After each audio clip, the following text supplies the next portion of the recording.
this meta. Another thing, Yone is one that I am looking towards. That is really, it feels like the pick that you just can't give Zeka ever. But there are so many top lane picks, as we highlighted as well.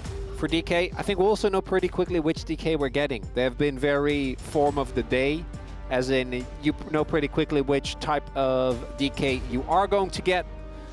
As the Rumble also taken off the board. Not wanting to, I think, prior pick. That's unsurprisingly. There is the Yone ban. And at least another one of the champions that I think should be very high on the prior list. Is the Taliyah taken away. Really aiming for just a straight up B1 Azir. It's not exciting, but it gets the job done. Yeah, it definitely does. You could consider Xin Zhao, but I think when you ban the Taliyah third here on blue side, Azir is the very obvious choice. We've seen this many times before. Poppy did get banned against Peanut, so that's not going to be an option here. There are still a lot of strong picks left, of course, with these bans that come through. A lot of stuff for the top lane. Jace still here, Gwen's still here, Nafiri. Oh, I was looking at the Xin Zhao. Yeah. Because in terms of draft prio, picking Xin here makes a lot of sense, and then Showmaker probably goes Ahri, which is not a matchup that we've seen be particularly consistently successful, but it is something that a lot of teams like to go towards. Just pick him a tank. just pick him a tank. Skarner is here. Skarner's fine. Sejuani's fine. I don't mind the Sejuani. I do feel like this is one of the spots where the Skarner does actually makes a ton of sense. As, oh no, Zeus got a counter pick. Again, realistically, as far as counter picks goes, this is one that you're kind of okay with. It is a lot of power for him. It's one of his trademark picks, but we have seen the Gwen be able to kind of manage that matchup if the player is playing it well. Easier said than done, but this is a lot of draft resources invested for Humble Life at least, so that's something as, yeah, we knew this was coming, right? The Ahri, no-brainer. Draft for DK so far, not really catching us off guard. And then MF, based on the prio they have been having, I would much rather see something like Yezreal to come out here to try and give a good amount of safety over to aiming, because he's already playing into a lot of backline threat with that Sejuani and Azir. Yeah, what's this last ban going to be here on the side of DK? What are we thinking about? The Braum already taken away. And there's the Rakan, so drops those Xayah stonks as well. And of course Rakan, just in general, a very strong support, especially when Poppy's already banned. And that's not going to be allowed to be picked here for the support role. The ban on the Alistar, denying R for Alistar. Feels like our Korean teams have really settled into this meta. They kind of get it, and they're all on the same page now. So they all do the same thing. Not a lot of surprises. Yeah. Generally not really getting caught off guard too often anymore. So the considerations are many. Senna for aiming. I think Senna is really strong on this patch. It does feel like the Lucian seems imminent, which we have seen do really well. Viper's also played that to great effect before. I do like Senna in these type of brawly compositions where you can get a lot of value out of her heal as well as her range. Innate safety of the pick, I think, always works out well, but I don't love playing a stationary AD carry into Azir and Sejuani specifically. That is something that always will fill me with a little bit of dread, as the Varus, I want to say Varus Nico maybe? Renata, I think is good into the DK comp, but would definitely get answered by a Barrel Nico, which is a really good matchup to try and play. Yeah, it's Rel, so that works as well. Yeah, that makes sense. No Poppy, no Alistar either, so that Rel prio is warranted as Barrel. This was the combo that he used specifically to break the Genji win streak last year. That was a different variation though, because that was the farming Nautilus, fasting Senna. This will just be the support Nautilus with a farming Senna, is at least the expectation here. Yeah, that's the way it goes on this patch here, the farming Senna, or diet Senna sometimes if we fall really far behind. Don't want to really see that. But yeah, if Wade were here, he would say, oh, I'm not sure about the Senna and the Ahri, but I think that with the Gwen coming in as well, they kind of have enough damage through that mid game, so it does shore it up a bit. You don't have like a tank in the top side who's not doing enough. If it were just Senna and Ahri, that could be a consideration, but they definitely have a lot of brawling, a lot of healing for that, enough damage alongside of it. So I think this Senna spot is just fine. But as you mentioned, you know, how is Aiming's positioning going to be? It's been rough in the past, but I think he's gotten a lot better with his many MF games that he's played. Yeah. He's looked a lot better with that. Yeah, Senna is one of those picks where if you're positioning correctly and you're able to kind of bait people in, her both kite back and chase potential is really, really good. But the lack of an escape is something that Aiming fans that have been around for a while will always be a little bit scared of. A lot of things to like. The main issue with the DK draft is this is an execution-based draft. Their execution has not been great. Will they be able to make it work? Remains to be seen, because Humble Life is just a well-rounded comp, right? Nice damage profile, can really do a lot of stuff, and delight on an engage support as well. It just makes sense for them, and it just makes sense for the tier list as well. Be ready, let's hop into the rift for game number 1. 수강사의 흑백에 오신 것을 환영합니다.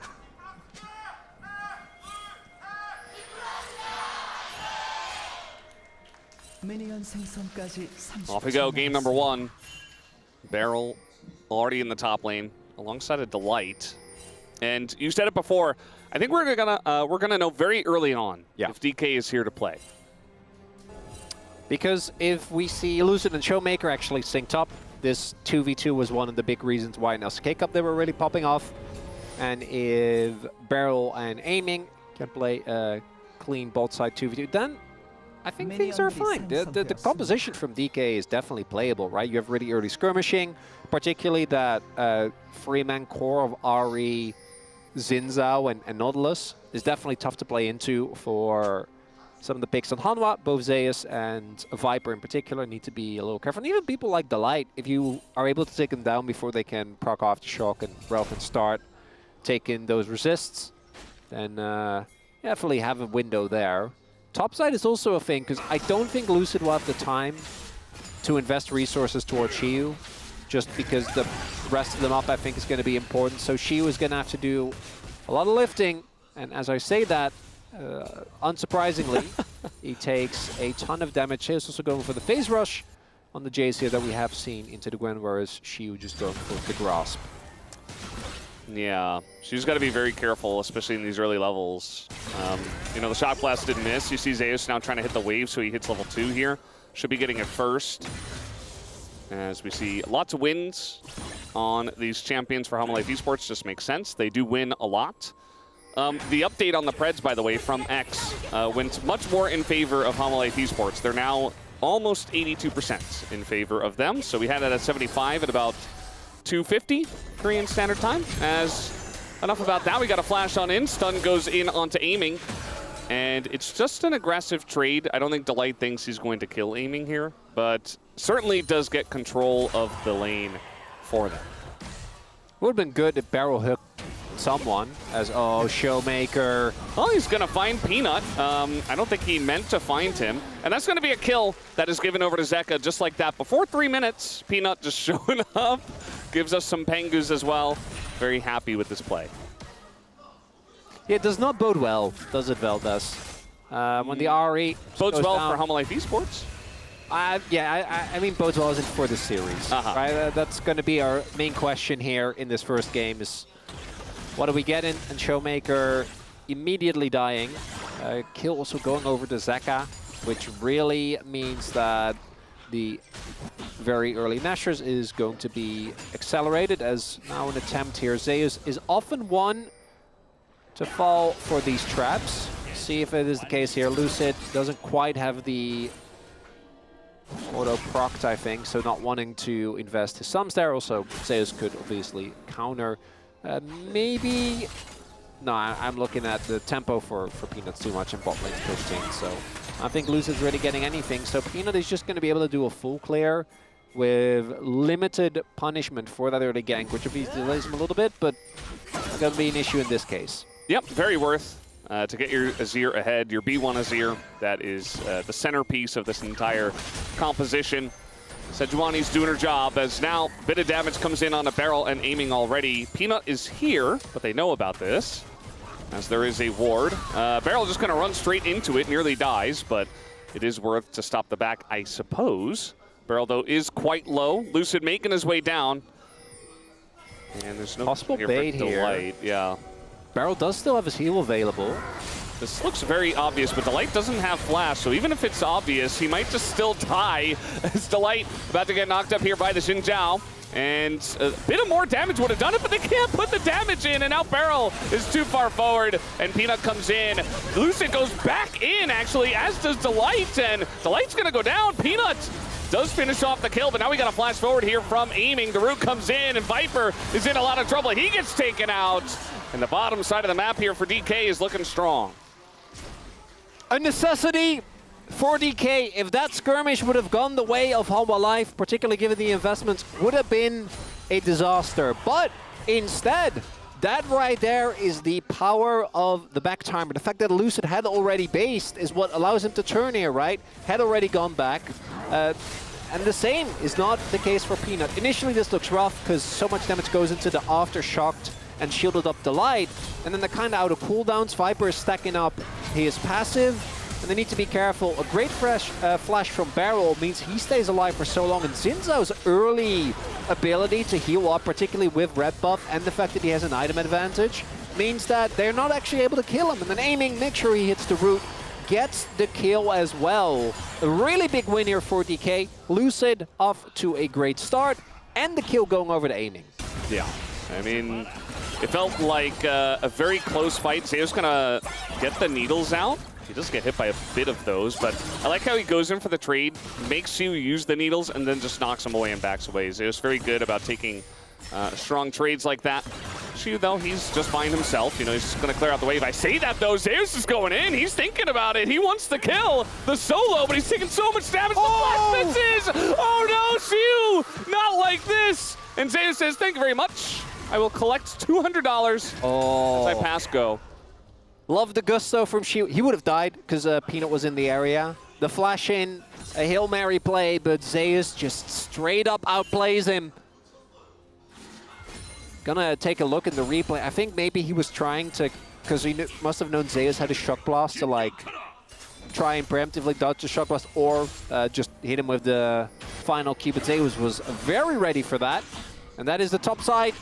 Now, unassisted, generating a this is an issue we always are going to talk about with Zeus. He just does this. This happens consistently. And some teams are able to pay a lot of jungle attention towards the top side. But in the pure 1v1, I'm just not seeing it a whole lot.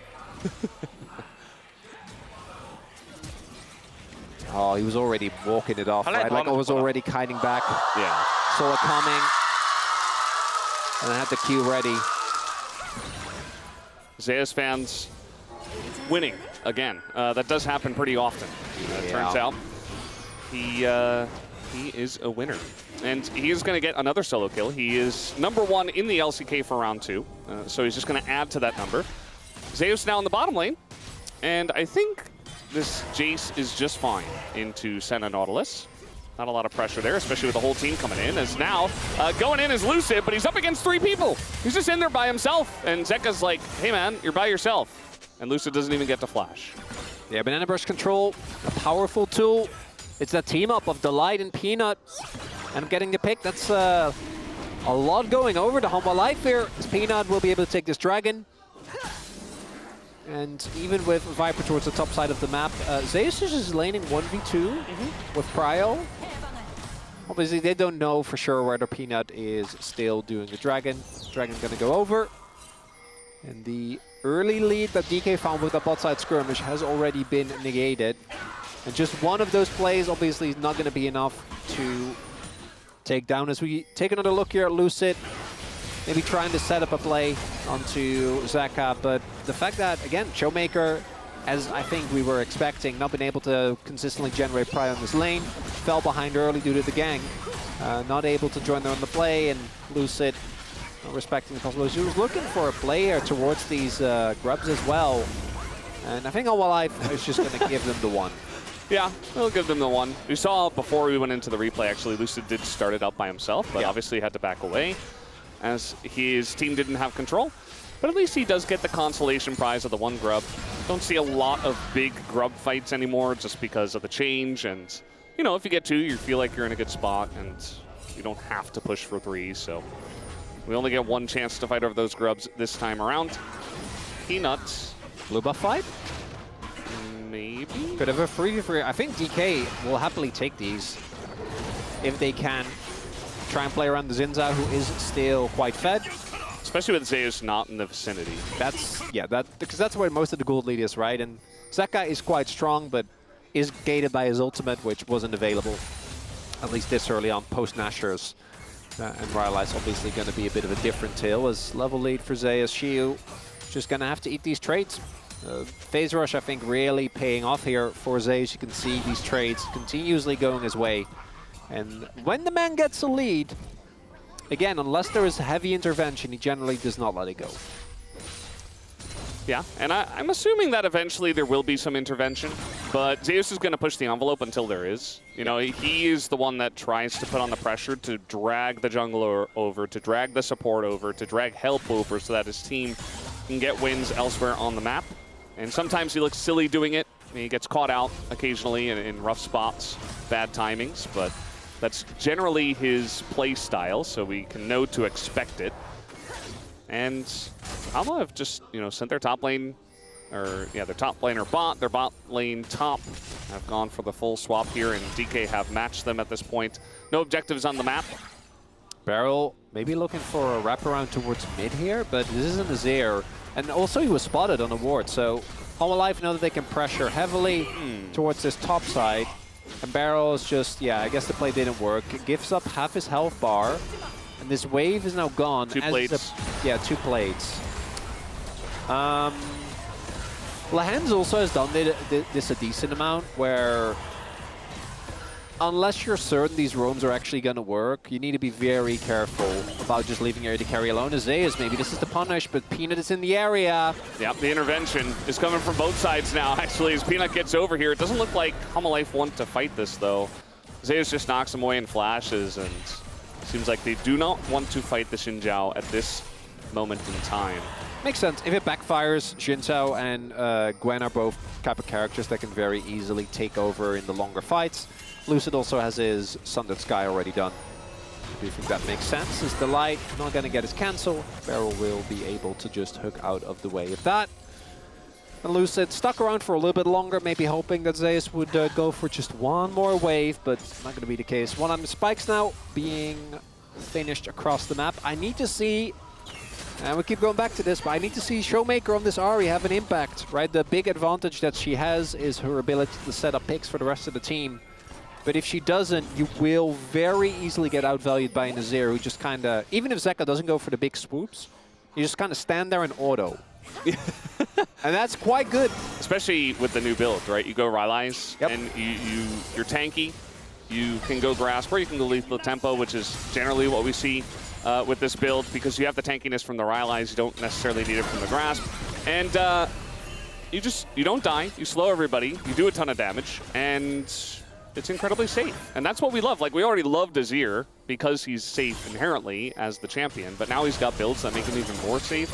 It's like when we first discovered Grasp and Chovy was playing it every game, and it was like, well, I guess this champion is never going to be punished ever. And, you know, that's just the way it is at the LCK. Azir is somehow the strongest champion on every patch, regardless of patch. Hey, Corky's there. No, Corky's not even there anymore. Oh, the TP. He does have his Riftmaker, but this is looking dicey. Yeah, he is going to dash away. Oh, Peanut's dash. I guess he's fine for now. He's fine for now.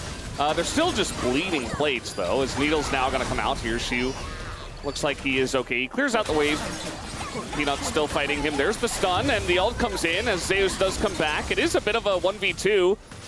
Shu is just fine for now. Peanut taking a lot of damage. Actually, well done. Because of the damage he did, he's just trying desperately to do enough damage so that they can't just straight up dive him. Is the TP? Yeah, the TP comes in. Oh, the mist's going to keep him alive.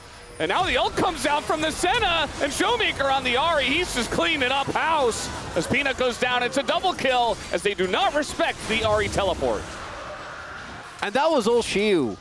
The bait, the confidence to go in, the dodge on the mist, and a little bit of overconfidence from Zeus and Peanut. And if there's two players where you know that they might go for a play like that, it's definitely the two of them.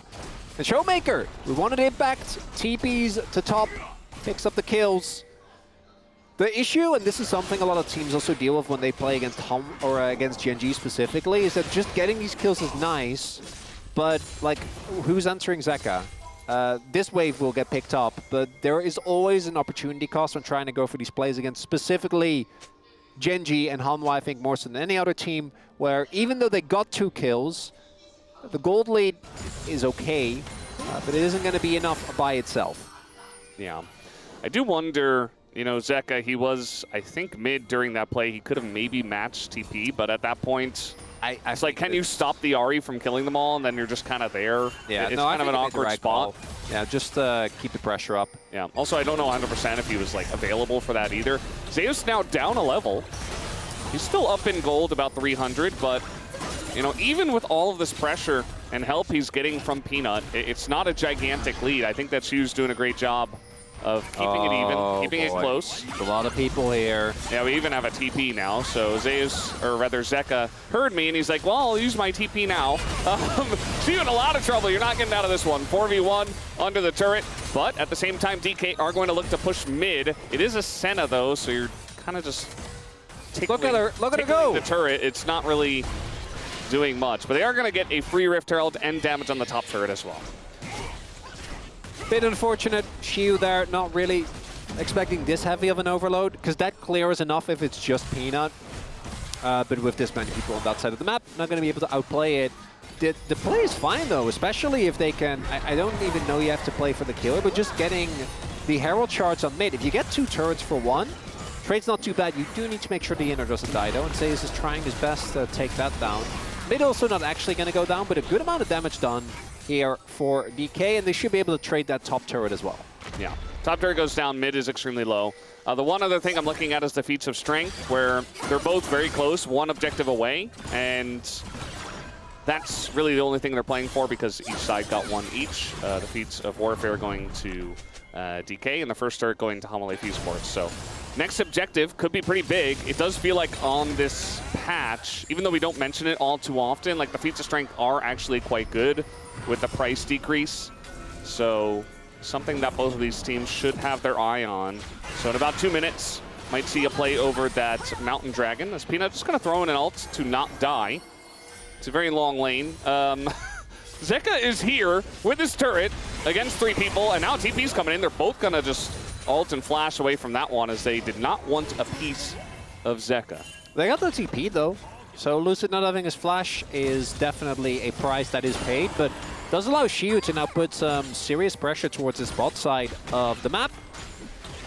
A good job by Hanwha though to protect, as well as, yeah, so this Senna build, I'm okay with the Shiv, I get it, right? You just need the wave clear as an AD carry, because you're actually playing an AD carry, you're not playing a support. Yeah. All right, little play here from Barrel and aiming, but it's 2v4 for now. What? Finally, Shu comes in. That's a lot of damage from the needles already. But Zeus is going to get away. Viper seems to be at safety, and Delight as well gets under the turret, so not really punished. You know, they push up, they take a lot of damage, and Lucid is going to push for more. He's actually going very deep for this. Oh, that is a lot of sums gone though. Yeah. So they didn't get the kills and the snowball that I think they were looking for. As Lucid, I think just trying to cancel backs because they want to try and turn this. Just a little early for Dragon. So they are going to get the mid lane turret though.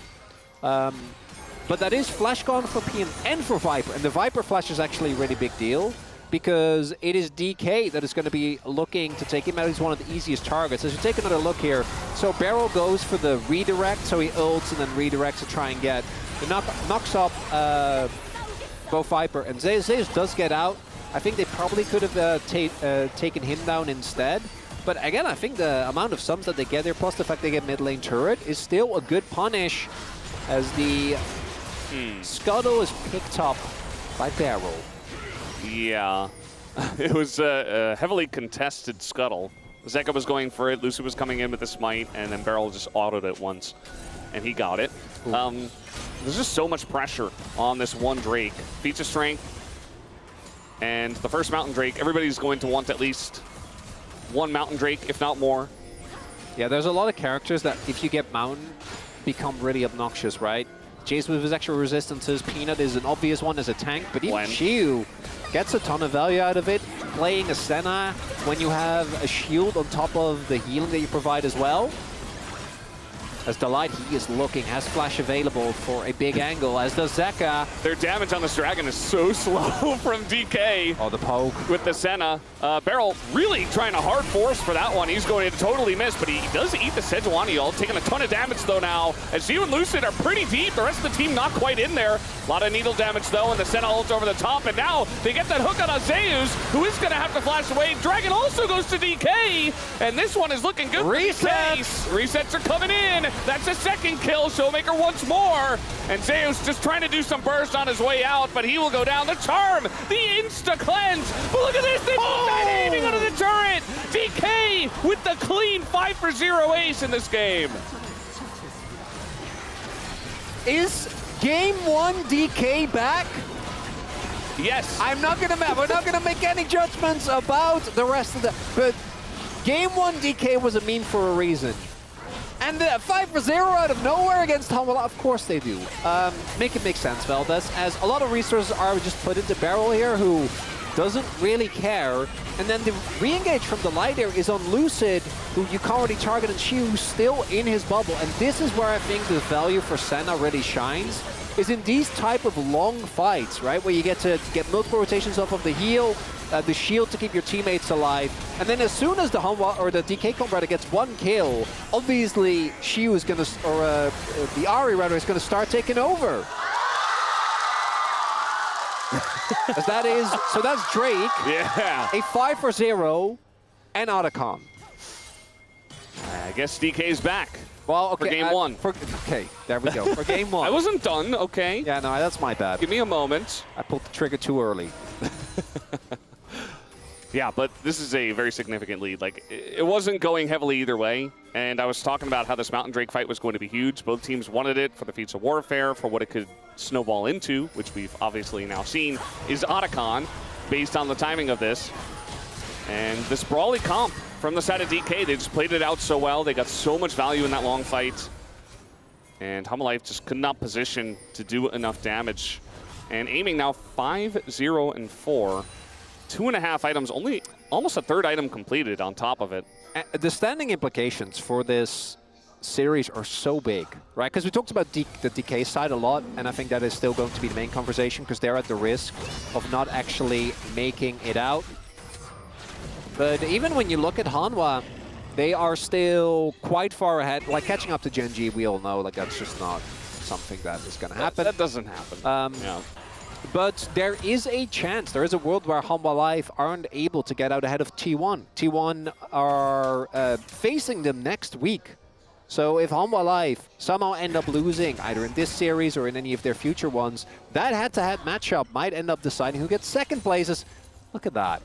Because if you are in the top 2, you get access to the double elimination part of the bracket, right? Because if you're not sure what's going to happen, basically number 1 and number 2 are playing each other. The winner is our number 1 seed for MSI, but the loser has another shot against whoever ends up making it all the way through the bracket, which you can call it a waterfall bracket or a gauntlet. You know, a gauntlet. I like gauntlet. Yeah. Especially because it's a bit of an LCK classic. It's esports. Okay, Shiu, look at this. You know where they're not. You know what? Yeah. That's so smart. So many people die there, like, all the time. Oh, he sees that ward. And he waited up. He's fine. Yeah. It's again, it's obvious when you have full vision, but we've seen a lot of players just go for that wave and die. Yeah, there's just a lot of autopiloting, I feel like, in side lanes. It's natural, you know? You don't feel like you're under any threat. So it'll get a lot of players, but that's a really good call. Now, it'd be very DK to still lose this game and just get 2-0'd. So we're not drawing any grand conclusions just yet. But I do think we're still seeing some of the issues for Hanwha specifically when it comes to Peanut, because his shot calling in teamfights is one of the big reasons why I really rate Hanwha as high as we do. And this Sejuani thus far not able to hit the key targets, as sums are slowly available across the board. Zeus and Zeka don't have their flash just yet, but it will be up soon after the spawn of this Drake. But you might have to give this one up with the amount of control that DK have and the item finishes. As Showmaker, I have not seen that in a long time for this player.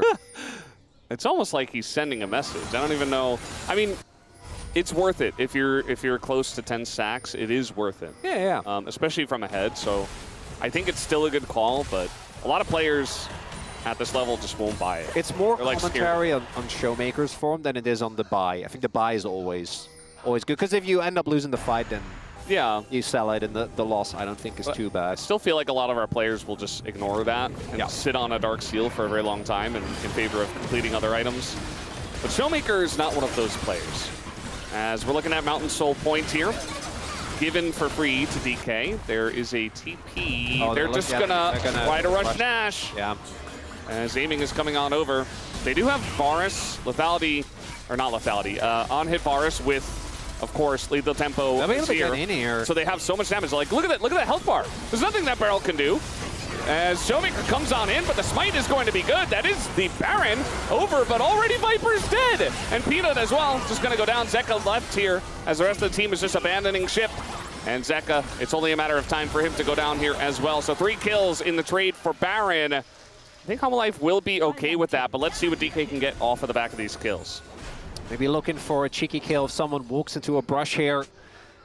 Yeah, that's not really worth, right? Losing out immediately on 3 of your Barons and also losing Soul Point for a Mountain Soul. I think that's, even though this was a great play from Homolife, because I don't think they were, as mentioned, in position to contest. It's the best you can get. But as Veldis is so nicely pointing out to Triple kill for Showmaker. that is 21 stacks on the Magi. So now that conversation is it's a lot more straightforward. And he has an arm guard. Yes, so He's actually not dying anytime soon. it really shouldn't. And the damage of Baron is actually relevant. Showmaker goes in first, just gets his kill without too much of a hassle. And then they're a little awkward, the dash to get on top of Zeka when Zeka just swoops out. But happy to invest the flash. Was that necessary? I don't know. But I get the vibes with how the play went. Good punish there from DK on a bit of a Hail Mary from Homolife. I'm going to use Flash, is what he says. I mean, he's just calling out a 0-0-0. Doesn't really say anything else on top of that. But over 20 stacks on the Giants. Especially with, and the new Otacon, I think, is really nice in terms of power, where it doesn't feel nearly as insane as what we had before with the Revive Otacon, particularly in the early weeks. But in moments like that, I do think you can really see it, right? Like, the fights do feel a lot more snowbally when you get it, but you still need to set up the fight and actually get something going. As we do see Zeka. Uh-oh. He's going to go for the sweep here, but already standing on Malignant. There is a turret to come up, but he's all alone. We got TP coming up here, though. And DK saying, all right, thank you for the TP. We'll back away. Delight deciding to go in, and Barrel's going to flash away from the chains. Lucid now goes in without his team, but is incredibly strong. Has a Senna behind him, but I think he might have gone too far. He's going to be picked off, and Delight is still alive. Needle's coming out here. Siu looking to lead the charge as he does get backed away. Peanut taking a ton of damage here, but no further kills just yet. Both of these teams on the tightrope. Barrel does get the hook in here, but the follow-up not... Okay, there it is. Was a bit off screen. Siu now is just going to run them down. And aiming is able to flash away to get away from Zeka. And yes, Barrel dies, but it's just more kills for Showmaker, more stacks for him, and more kills for the team. Viper trying to take some of those stacks away, but again, the arm guard is here. Rest of the team, though, kind of running away from him. Aiming coming on up, but a little bit scared of him. Showmaker going in, going out. And they really want these kills, but they're very scared about doing it. There's another one. Showmaker gets the reset. The arrow? He's holding on to the arrow here. He knows he wants to take those stacks away, but he's not going to be able to. And that's just another kill here to Showmaker as DK are wiping the floor with Halma now. Doesn't necessarily deserve an award for cleanliness. A bit messy there, but it was a dirty mop. It was. Yeah. That was that was a bit of back and forth. That could have really easily backfired. But DK know that they are quite strong right now. So happy to take the fight. The re-engage here, I think, is understandable with the root, but Lucid definitely needs to play it a little slower. You are very tanky as Zinzao, but if you're on top of Viper, then you will just order you down, as does happen. But I think the cause to just make the fight happen no matter what. As long as they do get at least a semblance of front to back, they are fine. But it's really the poke from Zeus, the damage from Zeka, and the fact that Delight just stays in this as well, just waiting off of the side to maybe go for something as maybe a bit of an overstep here, but the charm onto Azir. Yep, here we go again. Zeka out of position, taken down. They don't have any more stacks to give over to Showmaker, so they just give the kill to anyone. This is Humble Life on blue side as well. Yeah, we'll see it again here in game 2, it looks like. Peanut going in, he's still level 13. Not really able to do too much. Throws an ult in just to try to survive, but that is Viper not able to play the game. Peanut as well taken down. This Ahri is legendary, and nobody can stop him. The amount of damage with the 25 stacks of the Magi's is just disgusting. 9-1-9 is Showmaker, and this is quickly turning into a very one-sided stomp as DK will be able to take game 1 in this best-of-3 series. A Saturday showdown that might actually deliver Veldas when DK's involved. Bit of a shocker. You can see as well the faces for DK still very locked in. They've been into this position many a time. But for me, particularly the fact that they're able to actually go into these skirmishes with confidence, given the underperformance that we've seen in them, is quite nice. For me, the quiet standout is again Shiyu. I think he was the one that set up the play towards the top side of the map, right? He was the one that, despite a lot of attention, barely fell behind in the 1v1. I think the biggest lead at some point was like maybe 1,000 after he got like 4-man dove for the second time. But it's the entirety of DK. Definitely a team effort there, everyone at their moments, even though aiming didn't do that much heavy lifting on the damage front. Like, playing a Senna into the enemy comp, not easy, and as long as you stayed alive, and I'm pretty sure he didn't die a single time, you provide so much value for your team. Yeah, he didn't die, kept everybody alive, did the most damage on the team in a relatively quick one, as that is a very angry Showmaker that has entered the Rift. And we did see that they're 9-1-9 on the game. And that's going to do it for game number 1. DK actually taking a game here, 1-0. We'll take a break.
나 제이슨 한번 사왔고.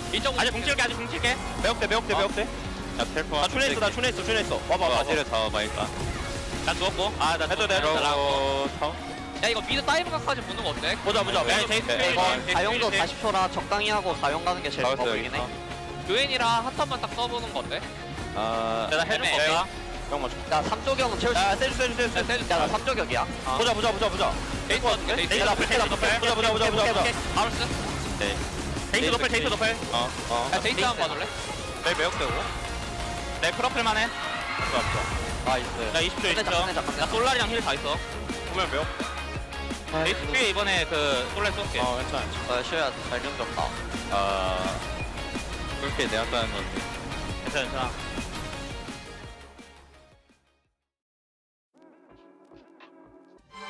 The Nut God. I mean, I think collectively Peanut is very well beloved. Not playing too well thus far, but hopefully they can turn that around. And let's be real, any real DK heads know that it's going to come down to game 3. There's absolutely zero shot DK win game 2. So we're going to see what the setup is going to be for that second game. There's a lot of the power picks already gone. That is one thing that I do think really is something that DK can be happy about, is look at those picks on the enemy team. and just think about how good they are for each of the individual players and be glad about the fact they're gone, because literally every single one, I think the Varus is the only one, like, I feel like Viper is just can literally do anything, so I think in his case I'm not too strong, but Zeka Azir, Peanut Sejuani, Zay is Jace. Taking those off the board is definitely going to feel good. So what is the... What are we B1ing? Poppy, yeah? No, I mean, they're going to ban it here again. Well, I hope so. Yeah, because otherwise that is a B1. Yeah, especially Peanut in his current state. I said it before, I think you just want to get him comfort, and Poppy would be that comfort. So now that Sejuani's gone, it's like, do you play Maokai? Well, of course not. You're going to first pick Taliyah here, and then you're making a decision. And the Showmaker's going to, what, like Victor? Yone is banned. Ahri's already gone. Could play Ryze. Yeah, actually, that makes a lot of sense. They've been prioritizing that pretty heavily. Pantheon Pantheon's Ryze? up. Pantheon Ryze for Lucid Showmaker? Yeah. Makes sense to me, Valdez. It's 2 semi-globals. Right off the bat, you can match Taliyah. It's got a good lane into the Taliyah. You can just wave clear and not really care about what she's doing when you get Catalyst. She doesn't have enough damage in the Pantheon. Yeah, this is like it's a great opener. This is a fantastic start for DK in the draft. Really doesn't bode well for the game, I gotta say. This is all. It's lining up too well. It's too good. Yeah, no, I'm gonna stop memeing because I can't both simultaneously hold the opinion that curses aren't real and then say stuff like this. Yeah, I feel like that. That's true. The Wukong would make a ton of sense. We've also seen that the Wukong-Taliyah combo a little bit more reliant on hitting level 6 than a lot of the champions you generally like to see with the Taliyah.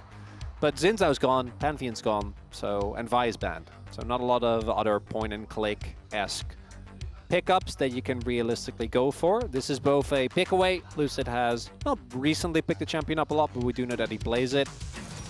As, oh my, that is a sign blind for Zeus here. That is very weird. That doesn't... That just feels weird. Like, why is Zeus playing Sion? This is, what's it going to be, Shio? I was also thinking maybe something like the community. Ambessa. Ambessa is what he would often, what he has prioritized. Really good into tanks as well. You know, it's also good into tanks and just got buffed. It actually is. Cho'Gath, there it is. Now, it could also be mid. I don't think it will be. But Showmaker has played it before, and Ryze could play into Sion, technically. I think it should be top, though. It really should be.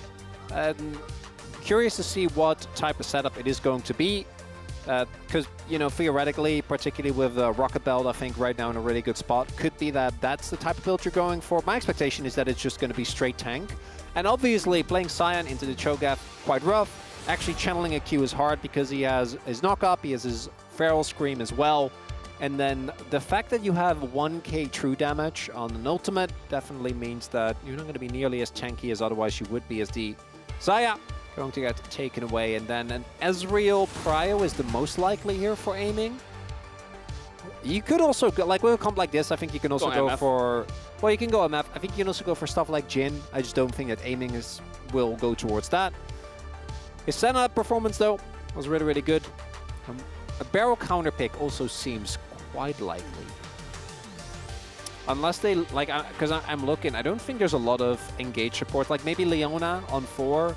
Yeah. If you ban Braum here, but they're not. So, and you're not blinding Braum, I hope.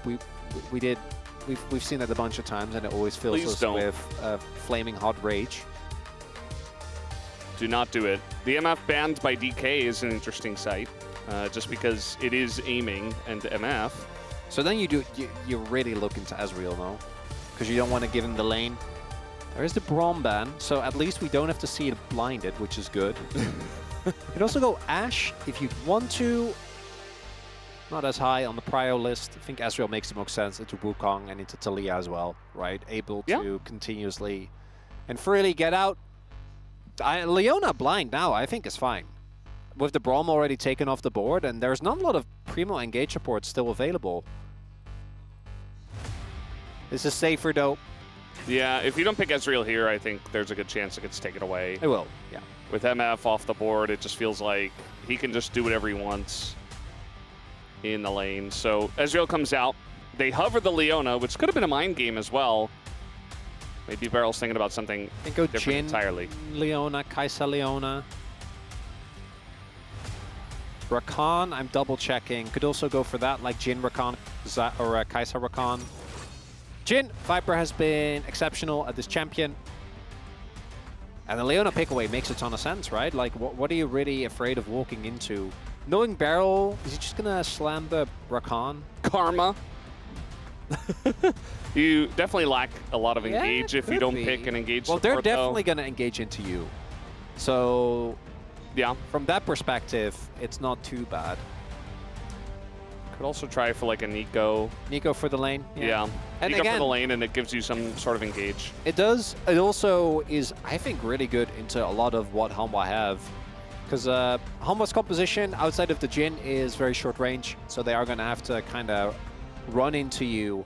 I kind of like the DK comp here. I think the amount of kite back that they have available into a composition that doesn't really have a choice. Again, outside of Jin, who can obviously do a great job of setting up from a distance. To go in, and there is a ton of mobility, there's a good amount of skirmishing power. I do think this comp can fall apart if you fall too far behind early though. Like both Ryze and Ezreal, when they hit their spikes, I think that they just scale insanely well for the rest of the game. Yeah. But pre-spikes, they can be a little bit dicey. And also, this top Cho'Gath, I want to see what Xiu can do with it. I feel like he's going to have a great time in the lane and just get to do whatever he wants, basically. Farm alongside of the Scion, maybe even threaten. And at the same time, just go even in the lanes, don't fall behind, and then you are hitting those spikes pretty regularly.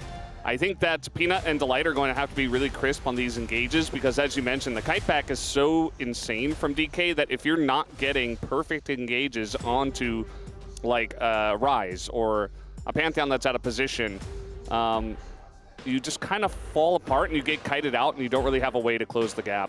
So definitely going to be a little bit of onus on Peanut, which hasn't been a great angle for Hanwha Life Esports in the last couple of weeks. So definitely going to be looking at that Wukong for me, as it looks like we are ready. Let's hop on the rift here for game number 2.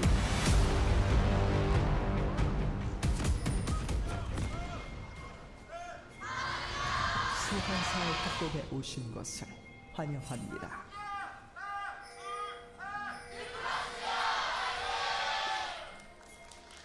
미니언 생성까지 30초. All right, here we go. Game number 2. Can DK break the curse? Xiu, that's not toy Cho'Gath. That's the best one. What about Gentleman? It's so fun. Well, I think Gentleman is the best skin to play yourself because of the voice lines. But I Up you like, go. yeah, it's exceptional, right? But I love toy Cho'Gath because he's just a really awkwardly walking toy. 미니언들이 생성되었습니다. So DK do not know about this, but aiming checks and misses. So now everybody's coming out of the brush. That's Cleanse already out of aiming, and there's not much that Showmaker can do with just a Z. That's first blood over to Viper's Jin already. Gonna be feeling good about this one if you're Hanwha Life. Showmaker also taking a good amount of damage. Obviously not in a position to trade back. Just has to kind of eat this. That is the kill going over the Viper as well. So things not looking too hot. Aiming also out of the lane. We'll see what ends up happening when it comes to the experience. It's definitely going to miss the one minion. One minion, not the end of the world. I think looks like he will be in range for the rest of them. But going to be guaranteed lane prio here for Delight and Viper, so they're going to be very happy. Because Nico is one of those picks that you do also pick to try and aggressively contest for level 2, right? Gain control of the lane early on. Because the Leona, outside of actually getting on top of you, doesn't have too much early impact. Yeah, as we do see the level 2 attempted there, but aiming and Barrel just respect it, back away. As I say that, Barrel walks into the brush, takes a trade, but that's just fine. He's not really in any danger here. As we do see Viper, no losses on the Jin, and Zeka gets another premium mid laner as the first pick. It does feel like it's you can put Azir with pretty much anything, and the same thing for Talia. You can put it with pretty much anything, and they're top tier mid laners. So he's eating well so far. Oh, He big. was not taking great trades. The last player to play this was Rascal against Kana, DK who was still Kana. here. Wow. That's a while back. So the reason why the Cho'Gath is a good matchup. We already mentioned there's a lot of ways, as we saw there, to interrupt his decimating smash. There's also the fact that your E, once you start getting some points into it, and then we are seeing he's going for the E max, you will be doing a lot of damage. And his sustain is really a big deal. I think Cyan's early damage in particular can really catch people off guard. But you don't have a lot of burst, right? You're just able to slowly whittle people down with short trades with your shield and grasp. But Cho'Gath doesn't really suffer from that because he can just sustain off of the wave and not be in too much trouble. So expect to see that be a thing that Xiu tries to use. But also, you're Cho'Gath. So as long as you just get to play out your lane, you're always going to be very happy because you scale insanely well. And again, Cho'Gath's biggest issue, I think, which is why the funny movement speed build was so good, is getting on top of people. Not a problem into the home comp. Yeah, they will get on top of you. You don't need to worry about it all too much. So, and you've got this Nico, you've got the Pantheon. There's a lot of ways to follow up and land your Qs and stuff. So, you know, follow-up CC is going to be the name of the game for Xiu. And really like the Ryze choice. We've been seeing this a lot more into the Talia in the mid lane. Just kind of ignore the trades, and you eventually just kind of out-sustain. And it's going to having a good time. Yeah. Yep. Lucid is in the area, as is Peanut.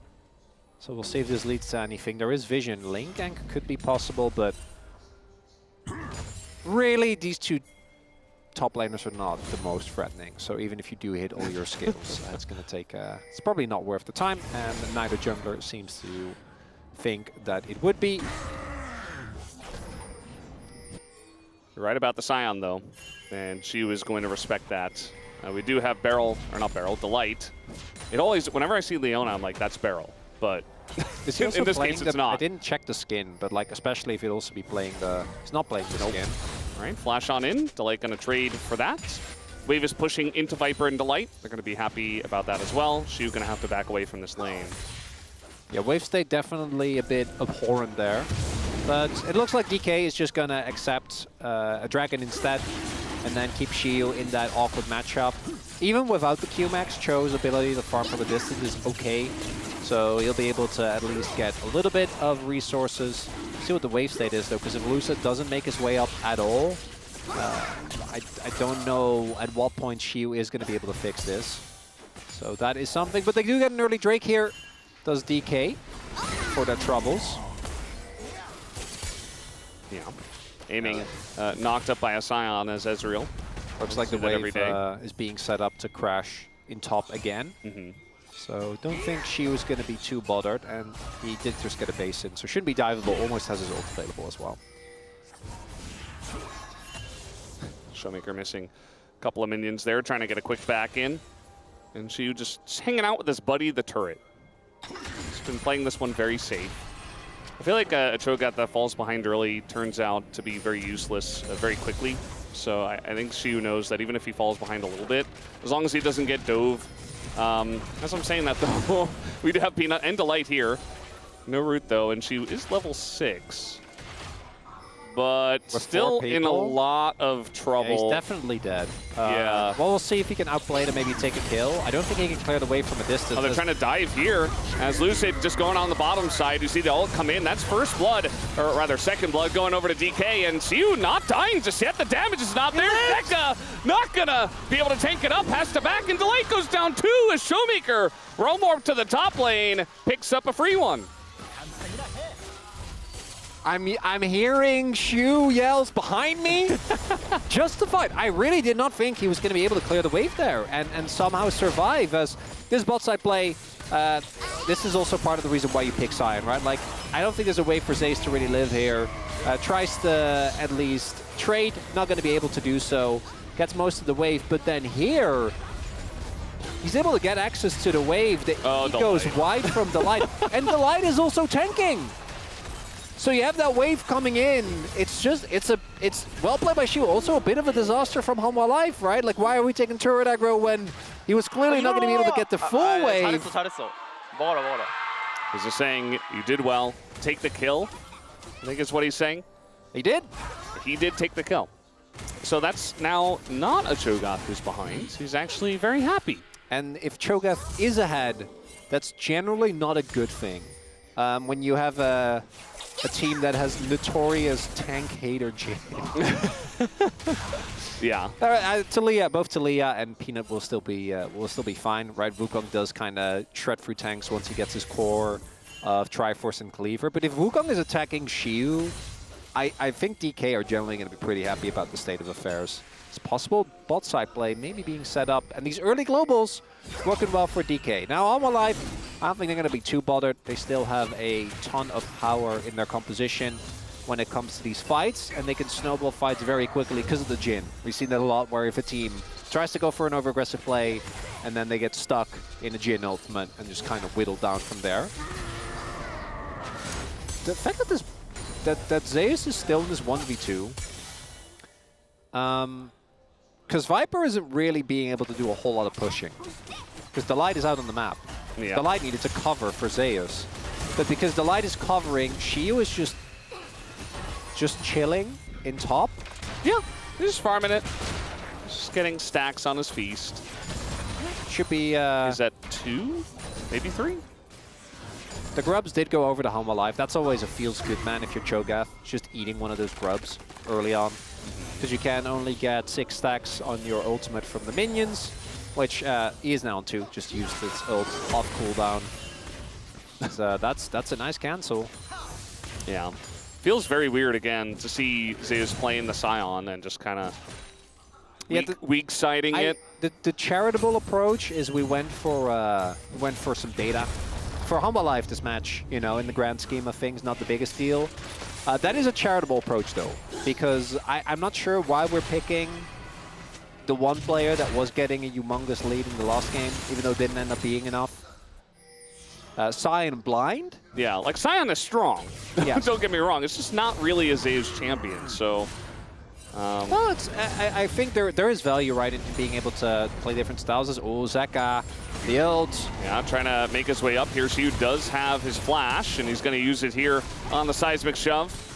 And he's just tanky enough. I mean, he's got a couple of health items already, and 2 stacks on his feast. Diving Cho'Gath is always a precarious thing, and I'm kind of glad they don't. Also, Xiu did go for the back to ensure that he wasn't diveable, so that means that Zeus is going to get this wave in the turret. I think he gets a plate, but because it's a cannon wave, Xiu is not going to be missing out on too much.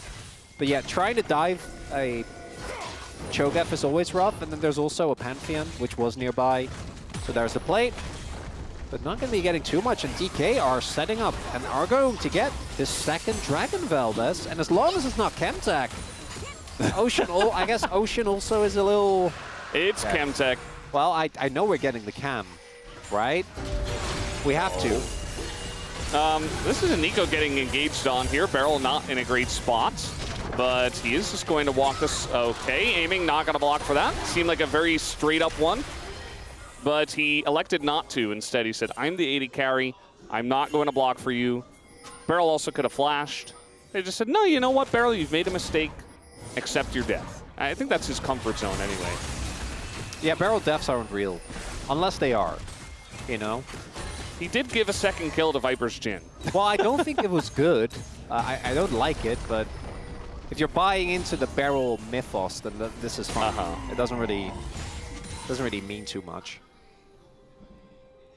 It's just the way it is. It is what it is. But 2 Drakes. Now, looking at the possible value for a Chemtech, I got no cope.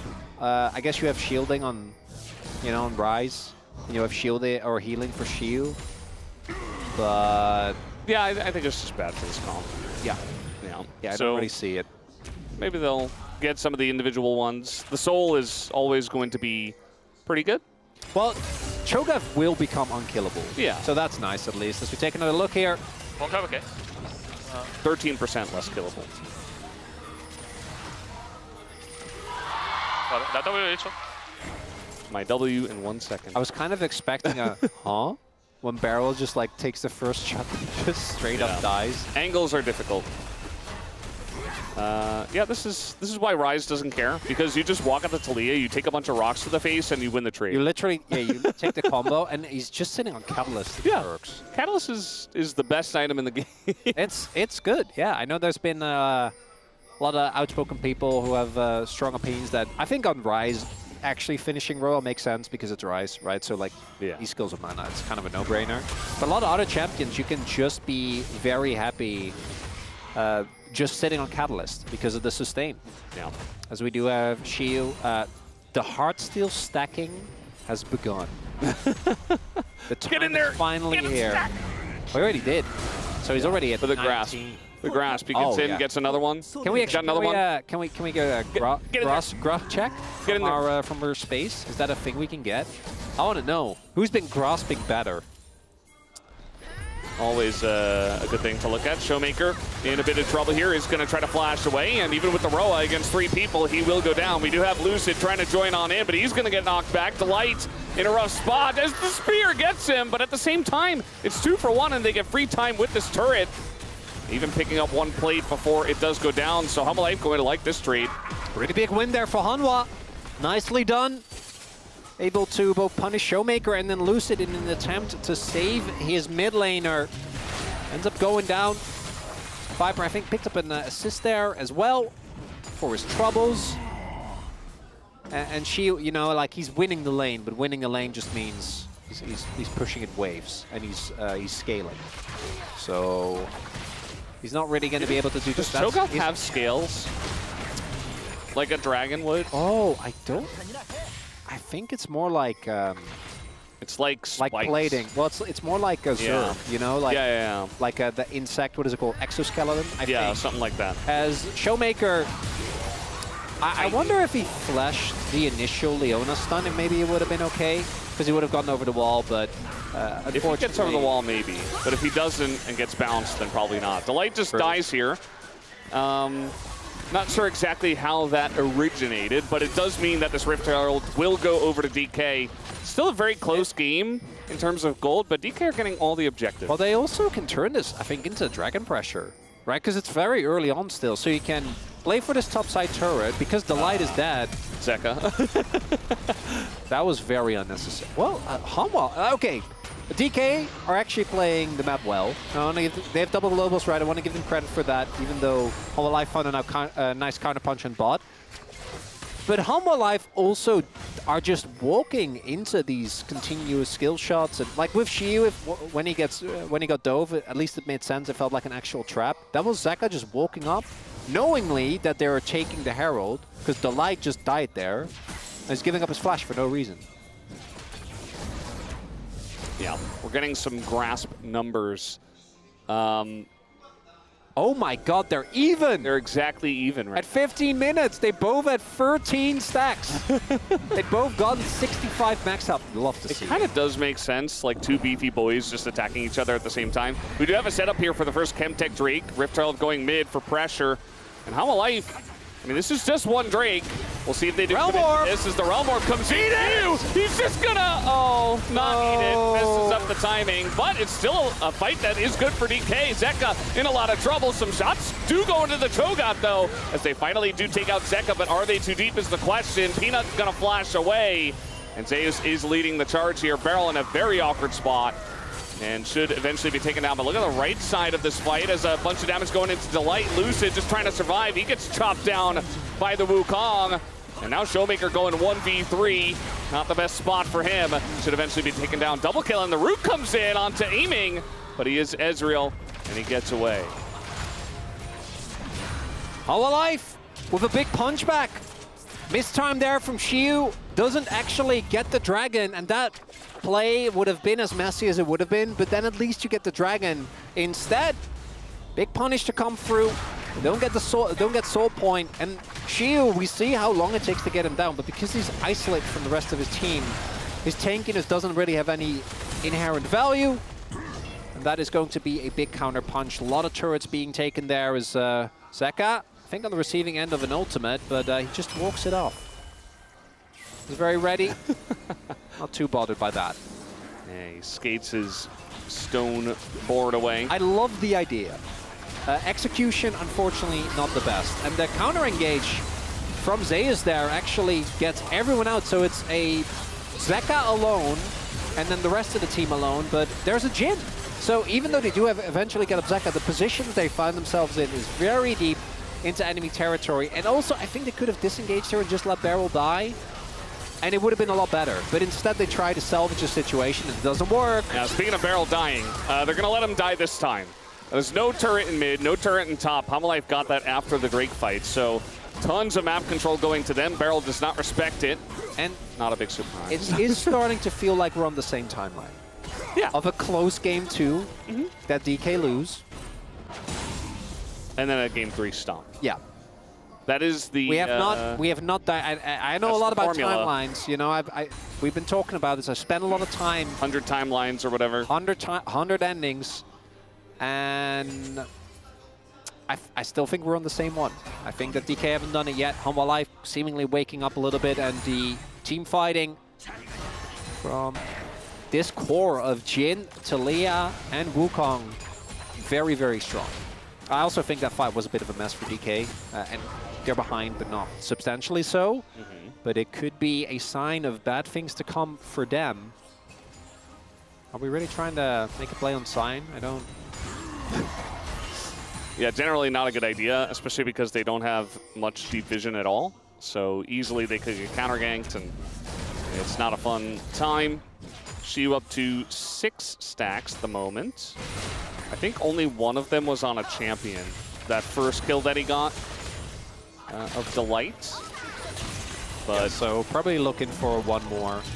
Also, unfortunately, could have had the dragon. yeah, Would have been nice. Oh, all of them are minions, actually. Oh. So he's just maxed out on stacks that he can get without putting himself in at least a little bit of danger. As a blue buff fight? In my LCK? our teams love fighting over blue buff nowadays. Maybe a deep TP from Showmaker? All right, well, the blue buff's going for a little walk as the TP is not very deep, and now we have Lucid very deep in there as the Nico is going to peel very well for this, though. Homalife are going so deep into this jungle. Rise is here! Now, Rice does get here. Beryl the first to go down, but that's just Beryl. But now Shu in the front line can't do anything, just 100-0 in a stun lock position. Delight, though, is just going to die?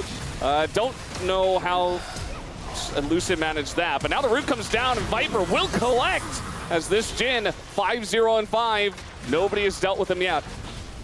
Yeah, Viper is not losing this game. At least that's his statement. Flashing forward to secure the kill. Lucid, yeah, was just waiting in the brush there, and I thought with the arrival of a Showmaker that would have been enough to try and turn the tides, but not going to be the case. And now Homalife, oh, but certainly picking up this Otacon. So we do in fact get the fight. The big thing is that I think Showmaker is like a second item finish away. So they're a little bit too early here. If Showmaker is here for the entirety of this fight with the bounces, I think maybe it was playable. But the Ultra Barrel only hits the front line. We see a full ultimate that comes out as we do get the confirmation. They did get it. And now, Homalife sitting on a big gold lead, an Otacon, and a DK that I think is just gonna try their very best to play for this dragon and get the soul point. But if they don't deal with Viper, they are not winning. If Viper did use his flash, that is a big deal. Yeah. We're gonna engage on a Beryl once again, who does get that belt off, but he does flash away now. Aiming has to flash over the wall himself, and the engage comes in from Zeus, and the knockback here from Zeka. It's the 1-2 punch that gets them in position to take this Drake down. A couple of kills go to HLE. This DK very much falling apart now to the engage of Homalife Esports. As it is written, Valdez. Homalife going to be able to deny the soul point here to DK. Aiming also having to use his flash. Same for Beryl. And if Homalife is the one pulling the shots and DK aren't ready, taking these fights in these narrow corridors, like yes, you have Ryze and Nico, but they have Talia and Wukong and Jhin. So, as you take another look, a lot of damage goes down on the Light Shield, misses the knock-up, which means that the engage can come through. Great wall here from Zeka, which puts Lucid and Shu in a really awkward scenario, and then the knock-up followed up by the Talia. More than enough damage available. Lucid can't even use Zeus to taxi out. Damage isn't there. I guess Showmaker, currently sitting on about half a level deficit, will be able to catch up a little bit once that comes through, but feels like the moment might have passed for DK. I still think their late game is good, but this mid game is just not making it work. Aiming's just being bullied right now. He tries to step up to the Jin, and Viper shows him who's boss. It's Viper's Jin. That was all Jin. This whole game feels like it's been a lot of that. Viper does kind of decide for his team sometimes that he's just going to carry and win.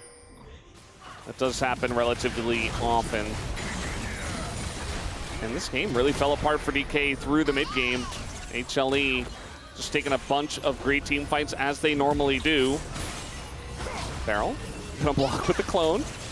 He's okay. They're actually doing damage to Zeus, guys, I swear. Yeah, we talked a lot about Cho'Gath. We didn't really talk a lot about the fact that Zeus is also, unless they really focus him and Shield gets in a position to eat him, doesn't really get to do a whole lot. Well, there haven't been any fights that have led to that situation. There was the one dragon fight where she was realm warped in to try to get the dragon, didn't get the dragon, Ulting, and immediately died. Here comes Viper, the flash on in, immediate cleanse. Meanwhile, we've got Delight making plays up on the top side, and they don't even get Viper, who just walks it off and laughs at them. Now the wall's gonna come down, Aiming being attacked from so many different angles, and he doesn't get to play the game. Xiu here is just walking. He is just walking. It was the Hail Mary. I think Showmaker tried to Realm Warp behind Viper as well, with Lucid coming on the deal, and then Showmaker's Realm Warp got interrupted and he just died. They found him. They snuffed him out. And now the game certainly going to the game number 3 that we were expecting, Valdez. Yeah, it's looking like it. They're not going to end it just now because we do have Baron in 20 seconds. So going to back away, spend that gold, go take an objective, and then end the game. But this one is certainly... Okay, well, that was very troll. Look at Peanut's face! Look, Zeka's not smiling at all! He's stealing the Raptors away. Yeah, this was, so we take another look here. It's oh no, this is the aiming pit. Okay. I thought we were going to get another showing of how Showmaker was going to... Yeah, so they're trying to make a play and then unceremoniously gets knocked out of his own Realm Warp. And then obviously they're really deep. Viper isn't dead, so they lose the subsequent fight. As far as Hail Marys goes by DK, I didn't mind this one too much, but the game is very much over now, Valdez. Not a whole lot that can be done. Yeah, it is pretty Grover from here. I don't see an angle for DK, unless Humble Life really just kind of run in and don't do anything. Good flash from Showmaker. If he doesn't flash there, I think he just dies. But it's just little things from here. The Cho'Gath's still level 13. Peanut goes in for one, and he is taking a bunch of damage. And this is what we were expecting the team fights to look like. You know, how like trying to find angles and then kite back from DK, but every single time DK were just shoving their face into them and getting themselves into really rough spots, and Hamalife just kind of laughed at them and took the extended play. Also, big comeback game from Peanut. Right on the Wukong. Feel like his positioning and his follow-up engages have been really, really good. Able to consistently create a lot of space, and Viper has been using that space very well, as we can see from the damage here. I know Zeka's high up, but he has Leandris, you know, so that's kind of cheating. That doesn't really count. He's also hitting a Cho'Gath. He's had some good walls. I mean, his delay game has been good. Great, yeah. Don't get me wrong. I'm just talking about specifically the damage. I'm trying to big up. We are about the boom boom damage here. Oh yeah. At the LCK. The fact that Zeus has more damage than anyone besides aiming is also quite funny. Yeah, I mean, he's been in the thick of things. We see sometimes Scions are like kind of on the outskirts of fights, and then they like ult in and try to find angles, but he's always in the middle of the fight, creating a lot of chaos, getting big knockups, big ult, setting up Zeka for that last seismic shove we saw. And the Cho'Gath, it didn't really work, but it really doesn't feel like a pick issue. I just think that they got out-team fought really, really hard. And it's hard to say because I feel like every game we have Cho'Gath, it just falls flat on his face like this. And it feels like an execution issue, but maybe at this point it's like, is Cho'Gath too hard for our teams to consistently win with? I don't know. Because they always seem to struggle with it. And I agree with you. I don't think this is like all Cho'Gath's fault or anything like that. Could have gone for other picks. There were definitely a lot of options for him. Even the Ambessa that he used to love, but is playing a lot less like of. Ambessa, Camille, right? Yeah. These bruiser picks that have a lot of agency in fights. It does Even make the me, Nidalee. yeah, it does You make know? me kind of wonder if this is something that DK relies a lot more on than maybe we initially thought, which is Shiyu on a carry, which when you think about a lot of their wins does actually make sense. Even going back to the win they found against Hanwha in the LCK Cup, which was off the back of the Ambessa. As the Lucid, I mean, he's still maybe going to give it a go, but there's uh-oh. Yeah, they're pulling off the Baron here. Yeah, he goes in, and then he goes out, down into the Death Chamber. In goes Zeus now. Looking for an angle here on Shiyu, no doubt. The rest of the team is not following this. Delight is now making his way in, but Zeus doesn't take damage from these two especially. Delight comes in, wall comes down. Now Shiyu in a lot of trouble, and knockback comes down. And again, Zeus is kind of unkillable. We do have the knockup from Shiyu on the left side, but it's not going to matter. The wallets are just too heavy, and Zeus is just tanking the turret as he TPs into mid lane. Looked a little rough for Hanwha early on, but in the team fights, DK was absolutely no match for them. Kind of a stump. Will Zeus die? Yes, he will. Flash on in. It's over. It's fine. If Viper somehow died in the ruckus, then maybe, but not going to be the case. DK still in the cursed timeline as a showmaker, having a little bit of fun with it as he gets taken out. 1-1. This Saturday showdown going the distance here, Valdez. Yeah, as we expected, DK looking fantastic in game one. A relatively close one early on, but then eventually after a couple of team fights, Life just looked like the much better team in game number 2. They're able to go back to the drawing board, fix whatever didn't work in game 1, and just get back into the tank, the orange tank that shows up all the time here, especially for Saturday's showdown. And we will have a game 3 where DK are on blue side and Hanwha go over to red, so that's going to be interesting to see. Zeus takes that Scion pick out of the pool as well, so no Scion potential for Shiyu in game 3 either. Should make for an interesting draft in that last one. To really stay on the right timeline course, DK is going to try some crazy draft, and it's going to look cool and not work. And Hanwha Life take the win, and everything is back where it should be. But I'm hoping for at least a competitive game number 3. Me too. We'll see if it does happen here. It's 1-1. We got a series on our hands. We'll take a break and have the space. We'll be right back.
공도 있어가지고 야 쌈부터 여기로 와야지 끝내고 와줘. 네네네 이거 천천히 쌈 봐줘. 아니 쌈 봐. 라이즈 높여. 아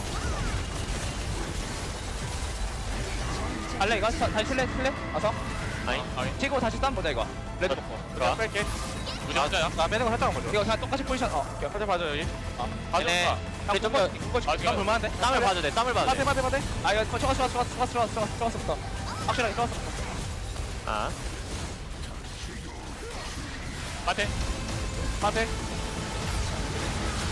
미드 가면 끝나. 미드 테라면 끝나. or whether it just cycles on endlessly as the Annie does get taken away. Do like that. I think that makes a lot of sense with how B+ have been playing. Is it a Nidalee B1 for Hanwha? That's what I'm wondering with how deep we're getting into the Fearless Draft, plus the fact that it is a flex pick would make a lot of sense to me, Valdez. Yeah, I think that's the way you got to look at it. You know, with a lot of stuff taken out of the pool, you want flex picks, you want something that is still high tier that gets left through on the bans already. We do see that one of the bans has changed, but on the red side here that DK has enjoyed for now the 3rd game in a row, they're still going to ban the same stuff as Rumble gets banned here. So Kalista or Poppy are the 2 that were always banned in the games prior, and one of them is going to get through. And maybe 2 if you leave them both open. Maybe you leave open both, and then you just pick the opposite. Obviously, I think you're going to feel better about picking the Poppy into Kalista than the other way around. Poppy's going to remain open. Poppy and Nidalee, and yet there it is. I am not surprised. The win rate is absolutely ludicrous, and that is for a very good reason. There are only a few teams that pick Nidalee. They either pick a jungle, and then your jungler is like Canyon or Cuz or Peanut. So She's then you 16 and 3. Or you end up picking her in top lane as a counter pick, in which case she also will stop. Xiu, going to prioritize the Yorick here, is on a carry, but it does make me wonder, why are we going red side to blind pick our top lane? I do not know this. And I don't know if we will get an answer anytime soon, Valdez. Well, it's probably into the Nidalee, right? Must be my guess, yeah. Yeah. But like, we'll even that, like, are you really excited about that No. as a matchup? I mean, not even going to take away the Poppy. They're just going to go for Kindred. They must have something planned. I don't know what yet. I mean, sure. Like Galio? Is that what we're looking towards? Hanwha Live still have so many ways they can take this draft. They want to get a really solid 4-stack, probably, and let the Yorick split push. And Kindred's very good at absorbing pressure, obviously, if you get hard engaged on. But you see that Hanwha Life, they're not even looking at hard engaged just yet. They have the split push of the Nidalee and now Corki in the mid lane. Ooh, the Corki pick. Jace was played. Yeah, that's not real. Corki mid does fill me with confidence. That's not a champion. Neither is Kassan. What is happening?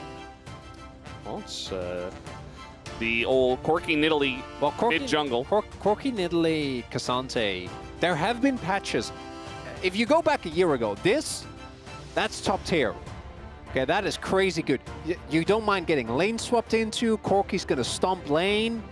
But we're way deeper into the scene. These things don't really hold true anymore.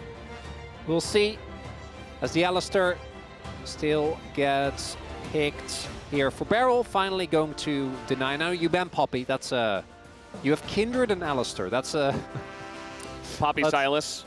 Poppy Silas. Yeah. Although no, I mean the Silas. Where would it go? So I mean it could be like support. It could be mid or 80 Italy. carry Corki, right? Yeah, that too. 80 carry Corki and then.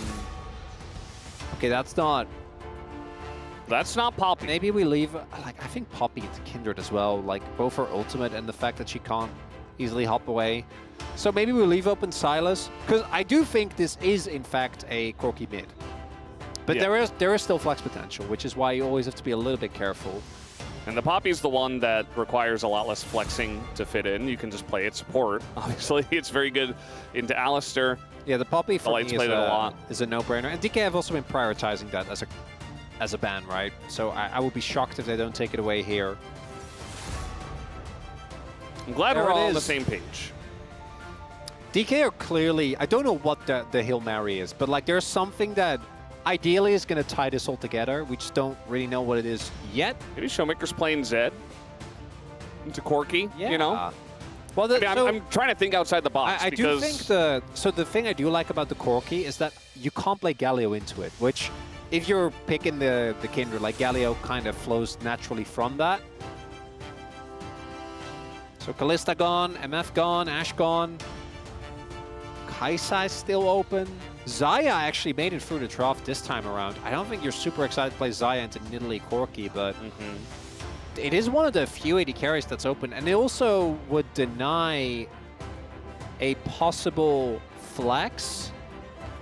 As so this theoretically could still be Victor bot. I know that's aiming, so I'm not expecting it, but... Or, okay, we haven't talked about this yet. But do we have to consider like AD carry Kindred? I'm like, at this point, I'm kind of grasping at straws, but... Because there had to have been a reason they picked red side, right? If they just pick a normal AD carry here, it's like, well... Well, maybe it is just a Kindred. What was the idea? So they're going to... Are you going to like... So they're going to go Xayah Rakan. Yeah. Which you knew. And then you just go, what, Jinx? You know, Jinx? I'm thinking about it. I don't hate it. So that would be a reason why you want the Kindred. So Ziggs, you have a lot of AD damage. Yeah. I think it makes sense. Also, you can... And you're playing into Xayah, so... Xayah, yeah. Smolder? Notoriously hates playing into the Ziggs. Jinx to me makes a lot of sense. I think the issue I do have with the Ziggs is that I think itemization becomes very easy. And this is a great matchup into Xayah. All right, you're actually able to generate a good amount of early prio. I don't mind what DK have, but I also think that they kind of like the Corki and the Cassante for me are. I'm not the biggest fan of. Either of them really feel like, even though we have gotten into game 3 of Fearless, they're not necessarily warranted. I know Cassante now has a lot more early laning pressure than he used to. But you're still just picking a tank into Yorick, right? And like, I know you were able to brawl a lot more earlier than you would have been able to do otherwise, but questions, Valdez. If we get to team fights, I think the composition of DK is a smash hit, right? Like, imagine a 1-4 where you have Victor, Jinx, and Kindred. So they need to engage because you get outranged. But they can't. But they can't engage because they're playing into Alistair and Kindred and Vic. That sounds great to me. But it is also a bit of a finesse situation. And does DK have finesse? I think it depends on the day and depends on the game. But in game 3, in a best of 3, generally, not feeling too hot. Not the most finesse. Not the most finesse. And when they try to go for finesse, it kind of falls all apart. This draft here, it looks more like a Gen G draft, you know, with the Keen on the Cassante, you got the Chovy on the Corki, but it's HLE Esports. And that's what's going to happen here in this game number 3. D+ get a very interesting draft, and we're ready to hop on the Rift.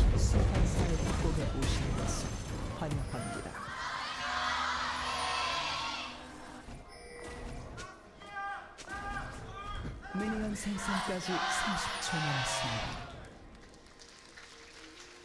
And here we go, game number 3. Match 77, near the end of week 8. And then we'll have week 9, and then week 10, which is where Road to MSI begins. I'm like, yeah, wait, regular season Road 10? What? And then week 11. Which is more Road to MSI. Yeah. And then that's kind of it, right? Then we're done. Yeah. Then we have like, what, a week break? Then we go to MSI. And we go to MSI. Which will be Gen G and one more team. I'm on board with you. Right? If Gen G don't make it to MSI, that is just crazy. Would have to be a generational collapse, but we're in the LCK, so it's just not happening. Yeah. Who knows what happens at MSI? Yeah, that's a totally different discussion. Yeah, no, we're not. That's way too far. We don't know the patch. We don't know the form. I'm with you on that one. But getting to MSI. Yeah. Now T1 versus Hanwha. That's an interesting conversation. To me, I mean, T1 look like they're a bit more consistent nowadays. I feel like they've really fixed it. They look entirely different from what they looked like at the beginning of the season, which a lot of teams have. Some other teams have gone the opposite direction, unfortunately. But for T1 and teams like KT, you know, they've totally turned around their seasons so far, and that's been a very good look for them. HLE, you know, they've been at the top for, you know, number 2 for the entirety of the LCK, right behind Gen G, ever since they lost in week 1. Yeah. But definitely faltering a little bit They're still strong. It's still within range where you can get into the first best of 5 and they're like giga locked in and you're like, okay, we kind of knew this was going to happen. But it's also getting to the point where, say that we get in and like Peanut and in some games Delight and some games Zeus just don't end up having a great Roach MSI. We could also be like, okay, the signs were there. It's just hard to know in advance what you're going to get. Yeah. And if they lose to T1, I don't think it's that Well, it also surprising. doesn't have to be, because it's T1, right? The core of the team is obviously very crazy as... Yeah, Cassante has not been seen for a while for a reason. Now, a lot of these names are obviously going to be from teams that Dudu and Claire have been struggling a lot. Even Shiu, depending on when that Cassante was picked, right? Could have been a rough one for DK, but... We'll see. I do trust Zeus. Don't know about the situation in this specific instance. Yeah. I mean, it does feel like Yorick... a lot of us not huge fans of him, especially because a lot of teams and top laners are not playing him as well as Doran did the other day, and struggling to really get the value that you would want out of the Yorick in a lot of our games at the LCK, just because it feels like a lot of our teams are just so set on grouping and fighting team fights. So I feel like our teams have had a lot of time to try to figure out answers into Yorick because he has become a meta mainstay. And perhaps Cassante is one that Zeus has found he has liked recently. I think on paper... On paper, I don't see it. I don't see it, but... It might also have been a... So this is also... Because the sign obviously was a consideration for team comp, right? So I was kind of being facetious about it, but that could also just see this be Hanwha Live legitimately just trying to run out test composition so they have more flexibility later on in drafts. As yeah, the Kindred Victor gang setup onto Corki is not... It's not the best. So it shouldn't come as a surprise that that gank didn't work out. They do spot Peanut, so they know he's on the top side of the map, which means that Shiu knows that he has a specific timer. Lucid also won the flip for his first scuttle, so he did pick up his early mark, which is always going to feel great. Yeah. Zeka taking very aggressive trades. Showmaker's doing a good job of avoiding a lot of the damage. No Valkyrie damage went on to him. And now Zeus going to be stuck here in the Ghoulie wall. And he's getting pretty low. She was getting low on mana, but the Yorick, for now, is still very much enjoying this lane. Ahead 10 CS. Wave is pushing in, but still, she having a fun time. Level up timer not anywhere near for Zeus either, so Shiu still has a lot of time to just kind of enjoy himself. Really wants that proc. We'll get the demolish, and that might be a plate going to him as well. And Zeus, I don't think hits 6 off of this wave. Gonna be close, but doesn't look... Oh, there you go. Does hit it, so... Now Shiu needs to be a bit more respectful. Really wants the back, because as you mentioned, he's completely out of mana, as Barrel did walk into the river for a little bit. I'm wondering if he was also shadowing towards mid, because he was actually pretty substantially behind in XP. Does now hit 4 though. Yeah. Everybody just farming it out, especially our junglers. Peanut a little bit faster on the clear. He's going to get started on this dragon. Doesn't look like Lucid had his sights set on that at all. Now with the bot lane the way it is, which is somewhat surprising. I do think that the early level of Alistar really makes it tough, but Jinx obviously does have a range advantage over the Xayah. But we saw the early trades went pretty well for Fiber and the like, so looks like they are not going to be too bothered. And the early leads for Hanwha, slow and steady being built out here. Yeah. First Drake Infernal feels pretty good for this comp. Got an Ocean Drake next. Zeka engaged Corki. Jumps straight into the Chaos Storm. But still a pretty good trade. And he's got a refillable, whereas Showmaker does not, so feels like yeah, he'll be that's the second mark in a for good Lucid. spot. Just gets these. It's very low effort. This top lane, we always just come up here and we're like, is anything happening? Nope. No. It is Shiu. Cassante versus Yorick. Shiu did buy Cole, so he's really chilling.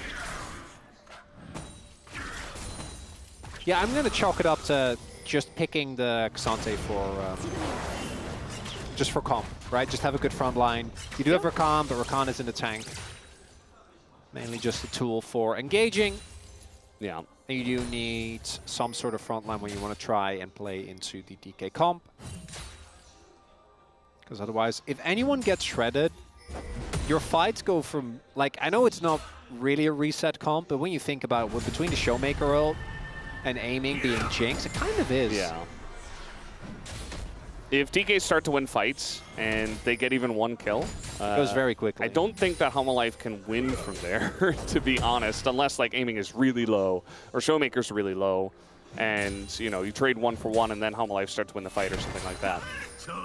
Because Xayah, I mean, should not be dying. There's not so much threat onto the Xayah really, and so you can play pretty far forward and have your ult just to bail you out.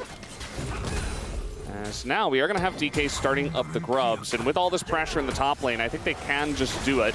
Peanut is here. Just going to say hello. Zeka making his way over. Roaming over as well. Peanut did get that one. Yeah. We didn't want to continue is the big question. Doesn't look like it. Might available for mine, this, so yeah. yeah, he's never, should never lose that, especially not with the execute on E. And Shiyu is just like, yeah, this is nice. No one is visiting my lane.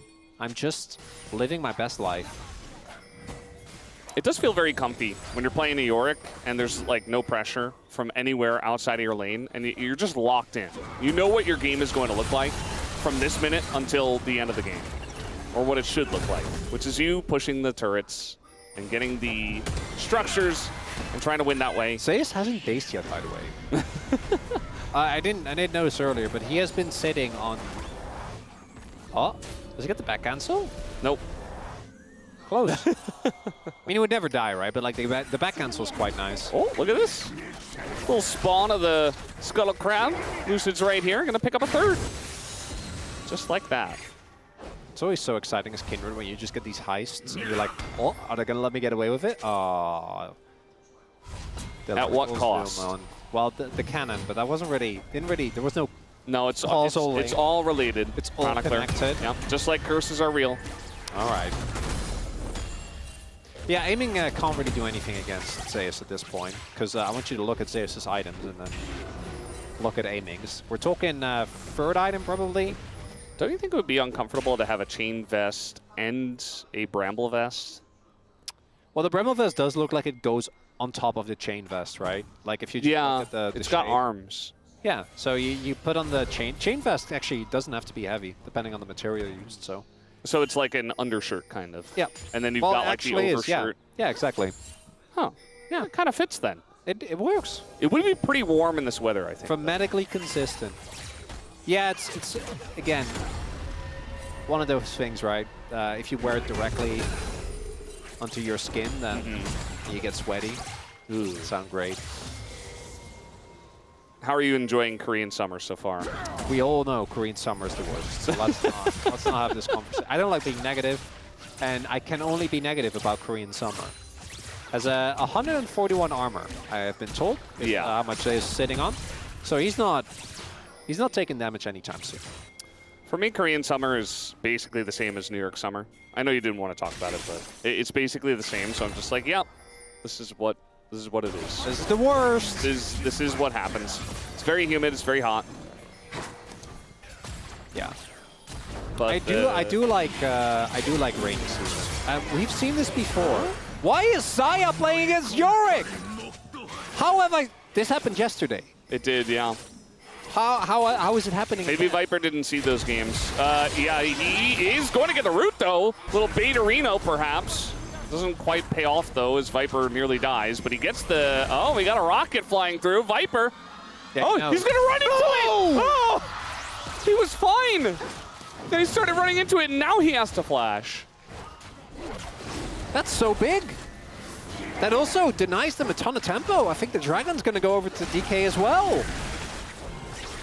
Aiming true to his namesake. Just a mark here too. Lucid's just getting free marks this game. 4 marks for free? Can they get it? He just smote.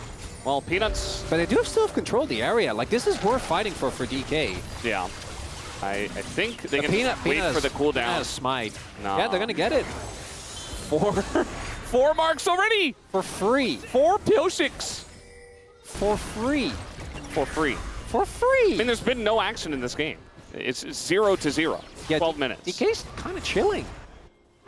They have Kindred and Jinx. And Victor! And Victor.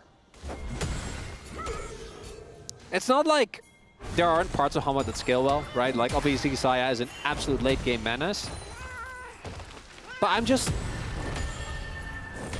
I need to see some of the winning fights for Hanwha, right? Because we're not doing great on the objectives. Now, we did get the chem tech, which I think for both sides this time is a lot better. Yorick with extra healing is really funny, because his healing is already scaling with his own missing health. Yeah. On Hanwha's side, I guess it's for Nidalee, it's nice. And there's a decent amount of shielding with the Cassante, so that's something, but... So, Chronicler, what are Dutch summers like?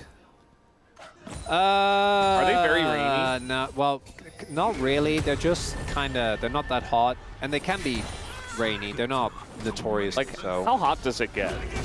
Well, I don't know in freedom units, but Well, like... I don't speak freedom units. No, that's anymore. right, you're Korean. Yeah. Like 20, like between 20 and maybe 30 degrees. So 30 maximum on like the hottest day. Well, that was when I was there. We're 5 years deeper. You mean it's getting hotter? Yes. I feel like that's a whole nother conversation, but I have been told that that does, in fact, humidity isn't really a thing because the Netherlands is next to Isn't it very always? windy. No, it's Is not there? really that humid. Doesn't it rain a lot? It does, but like compared to Korea, where the humidity really, it never leaves, right? Yeah. It's like a wet blanket. Yeah, that doesn't really happen in the Netherlands. Oh! 5th mark. Just as easy as that. Okay. In the face of Hanwha Life Esports. I know this isn't something we can easily know, but what would be the highest amount of marks a Kindred has ever gotten in a game before a kill? As like, are we gonna? We need those numbers. Are we gonna? Like, obviously, you can get more stacks in a Kindred game if you're just chain fighting and you're getting the marks from killing people. But I'm actually wondering, like, we're up to 5 stacks with no first blood. Yeah. We do need those numbers. Remember yesterday, Ox and I were talking about how we need all the numbers for everything. That's one of the numbers I'm actually curious about. What is the highest number of marks that has ever been gotten by a Kindred without there being a first blood? Because we're now getting to the point where he's going to have to start, like, yoinking camps. Yeah. We already saw as a lot of damage. Yeah, Peanut does build AP on jungle Nidalee. Ghoulie wall. Nidalee doesn't care about that. And they just push a little bit, and then they back a little bit. This specific build really, I do think, lost a lot of impact, though. There's a reason why I think we've still seen Azeros in particular go Leandries, but go it later. Because the early AP on your first item finish, I actually think matters a lot. I think once you get deeper into the game, like 10 AP is not going to be a difference maker. This is going to be the turret going over. And Corki is still in a really good spot. Showmaker not really able to keep up with Zeka when it comes to the CS. Been missing a lot of them. They are going to look for Herald.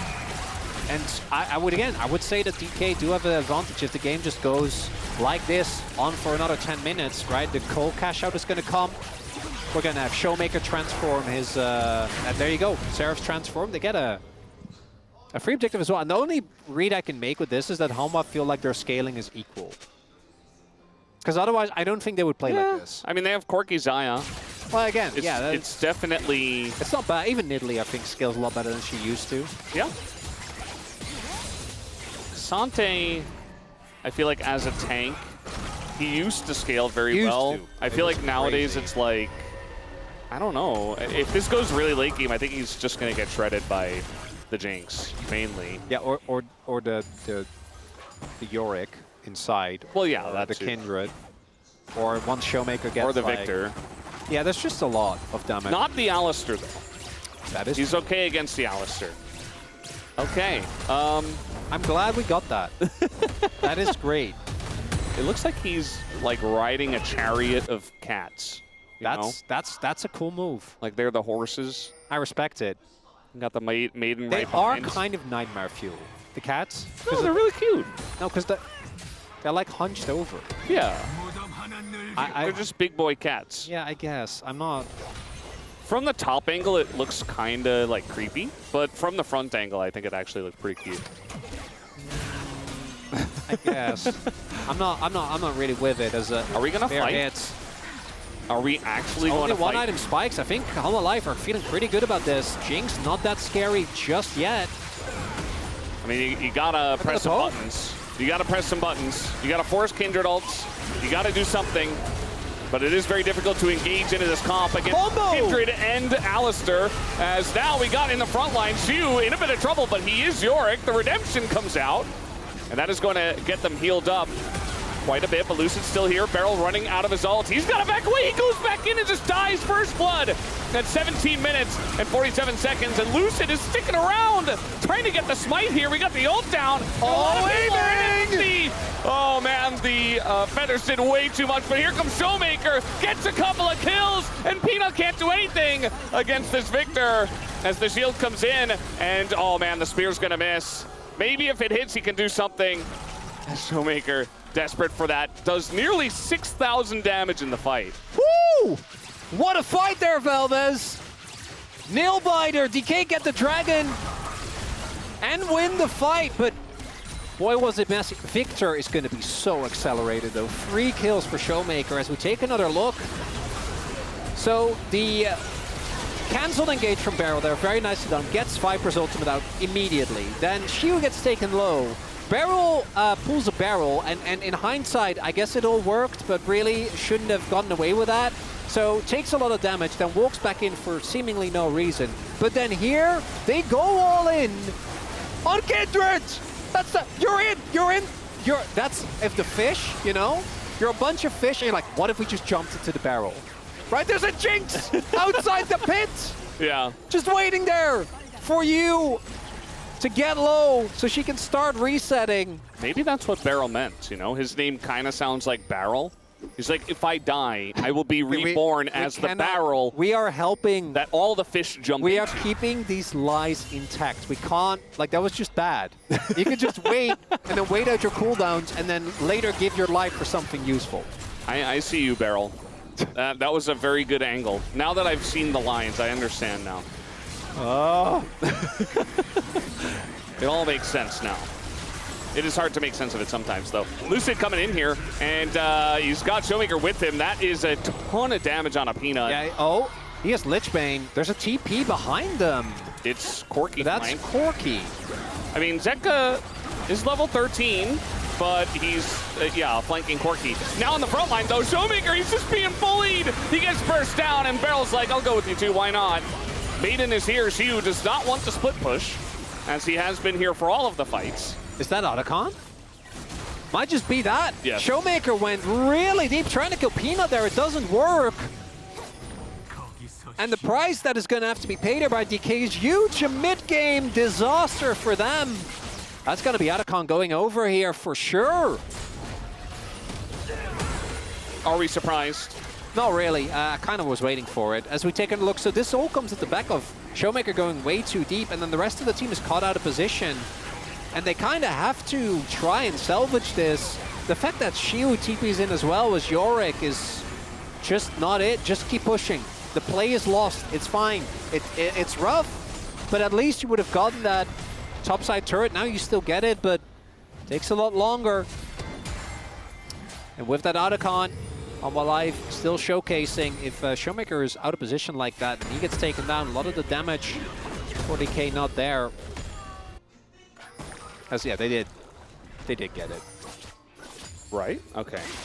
Yeah, you're waiting for like a... Yeah, the rocket? I'm like, what? Rocket. You used it already. Remember that one patch where they're like, I think they took away like a damage limit and then Jinx was just stealing objectives every single game. Yep.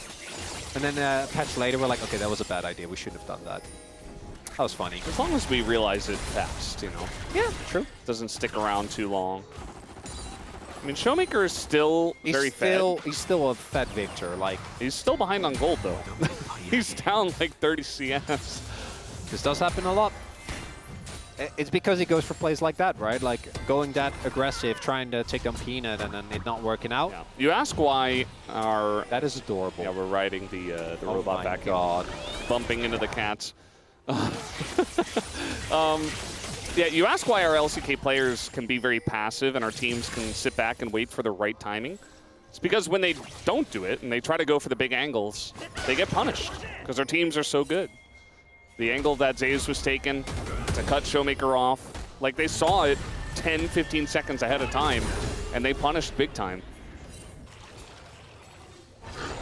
Third item is what I think DK should be playing for. I wouldn't even hate if they just let this dragon go. It's a second Chemtech trade. It really doesn't mean anything. And they got the first one. Shiyu doesn't have his second item finished, right? Showmaker is approaching his third. Aiming just took a quarter of his health bar. I think it was just a spear. Yeah. And you don't have IE. So I think you just let this one go. Yeah, just wait. DK, so they probably won't. Let's Shiyu split push. Shiyu backed, and he's looking to group. Maybe he pushes bot. Decent amount of sustain, so that's something. They are looking for the fight, Valdez. I am not surprised. Just let it go. But it's already gone. HLE are doing you a favor. Oh, the Jinx Rocket! The Jinx Rocket! We were just talking about it. We were just talking about it. And now the kiting is coming out here. Zeus in an awkward spot. Is he able to hop over? And he is going to flash just to try to get out of this one. But Lucid is not. Okay, he is, actually. Okay, that was good. I was... You were just waiting for the flash forward into immediate turn by Peanut, into death. It was all there. But that is so big, because even if they don't end up getting the soul, just ensuring that Humble Life doesn't get it, I assume there was a play with quickness there, but Lucid didn't flash, so not quite sure what happened there. Showmaker, still very large in this game, and as long as he doesn't dive very deep into the enemy jungle, the siege of this composition is quite solid. There's a lot of wards behind them, though. Yeah. And you know who's the largest? Our Gold King, aiming, almost 300 CS. Just stole the dragon. 8K is what he said. And the timing couldn't be better. You see the light tries to get in front of it, but he's late. Needs to get there ahead of time. And the fans cannot believe it. Understandably. And this game, still on a nice edge, Valdez. Actually a close game. After what was, I think, two relatively kind of blowout-y games. Game one was, or game two rather, was close for a longer amount, but still once Humble Life started winning, we did kind of know. The flanking Yorick is the deadliest. There is a Gigacon. There's also, it's Xante, so actually locking him down is quite hard. Let's lose it. Just gonna, did get it. No mark, because the mark's on blue. But he's at 5, so, you know, getting more marks is nice, but getting to 4 basically is mandatory. If you don't get to 4, you're really in a tough spot. If you do get to 4, everything beyond that is great. Does make your game a lot easier to play out. Yeah, would like to get to 7. We'll see if he can manage that in this game. I think he's still got his target set as Peanut, which I don't know if that's the best target. Might be Zeus or maybe the light.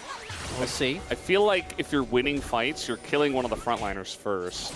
Otherwise, Humble Life are very out of position, right? So probably in what scenario are you ever killing the Viper first? Even Peanut, right? With his range, should be very tough to reliably get on top of. But we did see earlier, Humble Life still have a ton of aggressive power if they can get on top of someone like Lucid, who jumps in. Not scared of anything, apparently. Redemption. There's a lot of healing on the side of Humble Life. They got AP Nidalee, Rakan, and Redemption. Yeah. So traded there. Are we playing for like the Krug mark? Is that what's happening? These spears are... They don't really have anyone that can take them that well, right? Because even Beryl, who's like the tankiest, can't really just keep eating those. Yeah. Even Beryl takes a bunch. Yeah. Aww. She was like, I'll get you Mark on another camp, buddy. That's nice. That's teamwork. Yeah, because let's be real, if Lucid shows on bot Krug for a Mark, then Humble Life will take Baron very quickly. With Nidalee and... Worth. Well... IE's done for aiming, though. That is an absolutely colossal spike. Maybe when Showmaker also finishes his third, that could be the start sign for DK, because they have still been playing it pretty slow. The fact that the poke of just Peanut, though, and obviously a little bit from Zeka, but I feel like it's mostly just been the spears, is enough to make a lot of these poke wars go in favor of Hanwha is kind of crazy. With Victor and Jinx, you're really expecting there to be a little bit more parity in that regard. And this game, we're reaching a breaking point, Valdez. If either team takes a bad team fight now, it's not just a Dragon, it's a Baron. Yeah, the game will open up very quickly if we do have a one-sided team fight. You see that DK, they would love to fight over this Chemtech Soul, but I do wonder if they will try to collapse on it. Showmaker finished his Zhonya's. I mean, a bit of poke coming out already. And Lucid did put it on Cassante, as we mentioned earlier. Yeah. And there is the Corki. Corki in Italy, there's a reason we've seen this combo so much. This time, though, there is a big thing, which is shown by that little icon in the bot lane there. That's the Maiden. Yorick, they're a big side lane threat. And outside of Rakan, the engage from Hanwha Life isn't that crazy. It's mostly just the poke. So I think they should play for this and just have Shiu push inside. They're not going to do that. He's going to flank. We're fighting, Valdez! Flanking Yorick! Oh, no! My LCK! It happens more often than you think. It's every day. And might just be flipping this objective. Hanwha Life are being pushed off of this by the Yorick, in fact. Guliwall going to put Zeus in a really awkward spot. And this is just going to go over to Peanut as the smite comes out early from Lucid. And now Viper was flanking? I don't know, he's very out of this fight. He's not doing damage, and they just press forward. DK, they want to take out Zeka, but the knock into the wall, this Cassante is doing quite a lot, but the rest of the team is just being burned. And that should be Zeus eventually going down here to Aiming, who did get excited. And now we have the TP to the bottom side as Shiu picks up the triple kill, and now he can split push. I don't know how that happened. That fight was a bit of a mess. I am unsure. Why was Viper flanking? How did Lucid? Because I'm pretty sure he missed the spike by like a lot. I think it was like 200 when Peanut got it. 200. A lot of mistakes in that fight. Not quite sure what happened. We're gonna see it in the replay.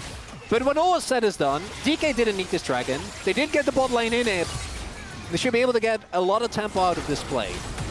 So she was threatening the backline, and then Viper takes the Giga Cone, just trying to 1v2 Showmaker and Aiming, but like because of Lucid and Shiu, it's not like him taking those members out of the fight, there's no damage.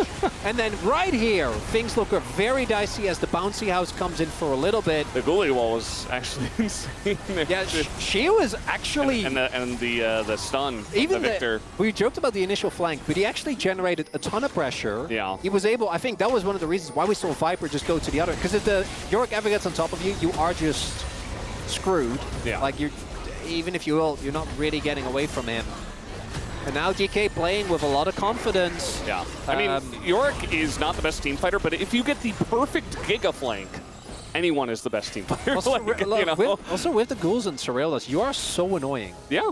And they might now go for a bait on this Baron. I would advise them not to, because I don't think you can just sit there and take the poke. But they do have Barrel with Flash, so the engage potential is there. This is still Hanwha Life, very much in this game. The expected favorite, 80-20 in the predictions. DK actually taking them down. Yeah. Much easier said than done. I don't think any of us predicted DK to do it. Literally, no, and you shouldn't. They just lost to Bro. I know we predicted them before they lost to Bro, but they lost to Bro! Yeah. 2-0 Valdez! So they're doing the Baron here, but Vision is going to come down with the redemption. Yeah, they're going to peel off. Now they engage. Very nice engage here from Beryl, and they just keep them at arm's length. Zeus, he's just being kited. Oh, that's still a lot of cooldowns used there. Or I say a lot, it's really only the Chaos Storm from Showmaker, but a lot of health. Aiming doesn't have his sums right now. That's the one thing that could be iffy. They don't have to do this, right? Like, they're not in a Hail Mary position where they need to go for this flip. So it looks like they're not going to. Will be very Hanwha to try and turn this around. Their Baron damage is insane. Again, double 80 carry as well as Peanut with a Leandries, but not going to go for it. And this, it's skewed towards DK, but do not be mistaken. If, for example, Aiming goes out early in the fight, that can just be the end of it. I do think this Jinx is the linchpin of this DK comp. What a game. Free Valdez! I mean, it feels like we're just waiting for this thing to explode. That last team fight was like a mini explosion. And we're waiting for the big one. Wasn't enough, and just a bot lane inhib. If you're not able to turn that into any meaningful Baron threat, then it doesn't really matter that much. I mean, you can see the Halma are trying to set up vision here around this Baron, and they've rushed Barons before. They tried to do it against Gen G, and they're going to try to do it here. And as you mentioned, they have just a ton of damage here. Beryl is going to get some vision. It's already at half health. Are we flipping it against Jinx and Kindred? I don't know about that. Looks like it. Right over the wall. It's so easy for Lucid. It's just free. And he's got his ult to stay alive. Zeus is being kited out here. Does not go down just yet, and Kindred does hit the floor. Beryl also going to die. Aiming. Excited. It's a 3v4, but nobody can deal with aiming. This Delight is just running. Oh, that was very close to getting aiming. Oh, the goal! Oh, there you go. The goal gets it. And now aiming, and they're just all running away. And eventually, they will die. The cats are getting in there, and he steps on the choppers. It's free. Are we on a different timeline? Is it happening? After all this time? Did they diverge far enough? I'm a believer. Oh, it's only Viper. His clear is good, but he's playing into Baron. GA is there. He's got GA. Maybe he can try to go in and clear the wave, but against Baron, I don't think it's going to happen, but he has to try. He just has to go in, and, well, eventually he dies. But that was a foregone conclusion, as he will res and immediately die again. This game is over as the Nexus goes down. DK take down Humble Esports in 2-1 fashion. And the fans lose their mind, understandably, because this came out of absolutely nowhere, Valdez. This team just got 2-0'd by Bro. They got 2-0 by Bro. They did. And Hanwha, there's some shaky parts. We have to talk about the performance of some of the individual members. I think Peanut, again, not having the best time. The draft in Game 3 did not leave us with a lot of confidence. But I don't know how long it has been since DK has been a team that's above them in the standings. But I'm willing to bet a lot of those stats will go back to 2021. It's been a while. And, the implications of this, I can't get over it. It means that DK now is 4th. Sorry, they will be tied with Nongshim at +1. Actually, it might end up getting... well, there's still a loss behind. Oh, yeah, there will be. Yeah. But they're at 8 wins, is what I'm trying to say. But more importantly, T1 versus Hanwha now might be a battle for 2nd place. Yeah! Rip it! Showmaker! Let's go! DK fans are eating so well tonight. It's incredible. And again, you know, DK, for them, it's a huge step in the right direction. They break out of this weird cycle, you know, the curses we always talked about. So it's fantastic for them. On the side of Humble Esports, I don't know what to... I mean, yes, DK played well today, but this is our 2nd place team that, again, looking a little bit shaky. The foundation's not exactly solid. They're going to have to figure it out before we do get into best of 5s, which maybe they will look better, sure. But I'm not so sure at this point. Going down to DK now, who have looked incredibly rough. And it comes down to Lucid's Kindred as well in this game. It just felt like Humble Life did not know how to play into this. And Humble Life often do go very all in on team fights. And maybe that was the angle. Maybe it's a pick that's very specific into Humble Life Esports. It felt fantastic with this composition as well, where they knew they were going to be team fighting a lot. There was going to be Yorick in the side lane, who ended up being more of a flanker than anything. But it just meant that Humble Life could never really engage on the backline. And Jinx was very safe, Victor was very safe. And they never really had an answer for all of those carries. My favorite part about this, and I imagine a lot of the votes are going to go towards Showmaker. I think both his Ari game and his Victor game were kind of crazy. He did have the one misplay that ended up being quite detrimental, but in the end, didn't end up mattering too much for the result of the game. But it really did feel like it was the full package. For this game individually, Shiu might actually be the player of the game. His Yorick was actually kind of insane. Aiming had a very clean series as well, particularly in the games that they won. Again, right, both the Senna and the Jinx I think working out very nicely. The biggest rise in form, it's got to be Showmaker, right? This is the guy that we always talk about when it comes to the underperformances thus far in the season. They're just saying no flash. Calling out all the things they gotta call out. Top turret. Start. Look at Zaya. We have to get him.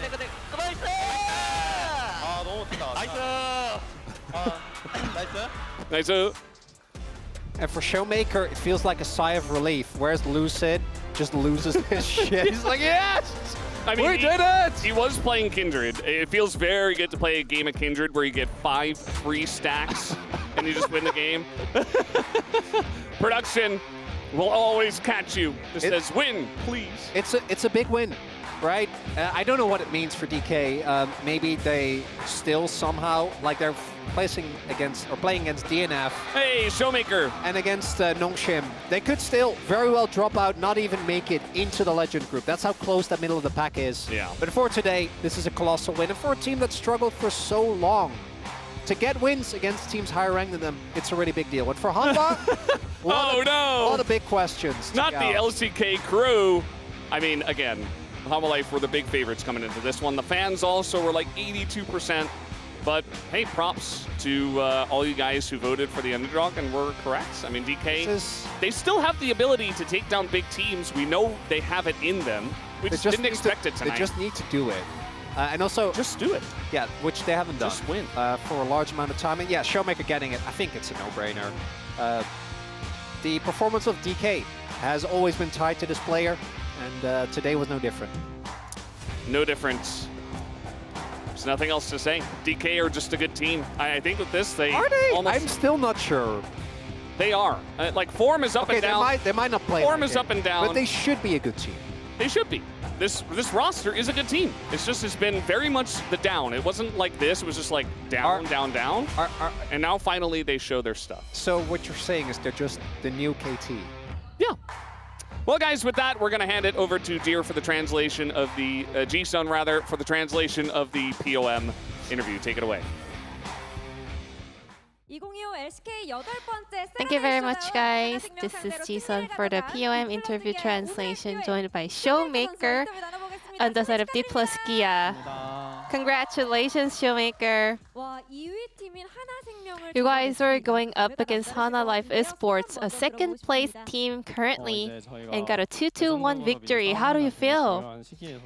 We are in a very important moment when it comes to deciding whether we're gonna end up on the Legend side or the Rise side, and it means a lot that we managed to beat Hana Life. Yeah, I mean, what kind of feedbacks did you guys have after losing to OK Bro last time? Well, I mean, we did drop that match, but it didn't really affect our mentality too bad. So we wanted to stay strong, and we managed to stay positive, and I think it really worked today. Exactly like you mentioned, every single victory is so important to secure a spot in the group legend side. Yeah, I mean, we don't really have too many matches left, so picking up as much wins as possible will be the most important stuff for us, and I'm very happy that we managed to get a very valuable victory today. Game number 1, you played Ahri, and your second item was in fact Lichbane. Is that because of the current patch? Yeah, for sure. Lichbane has been buffed a lot, and Ahri has a very flexible build right now. A lot of different pros go for their own kind of builds, and I think Lichbane kind of guarantees you a lot of damage. In Game 3, D+ Kia kicked off with the side selection on the red side. Was that because after playing the first 2 games, you guys realized, going to the later phase is important and scaling for the late game is important? Yeah, so we wanted to guarantee that we have some late game value picks. So in the second phase of that game's pick and ban, you guys locked in Victor Jinx, which denies a lot of dive attempts on the enemy side. Tell us about the plan behind the drafting. We had a lot of communication throughout the drafting, and then Lucid was very vocal and confident in his kindred pick, so we were able to have those two champions locked in the second phase. And before the match started in the pre-show, we analyzed your champion pool because it changed a lot in the second round here in the LCK. So you are slowly going back to the meta champions. With the accumulated experience throughout the season, I just tend to...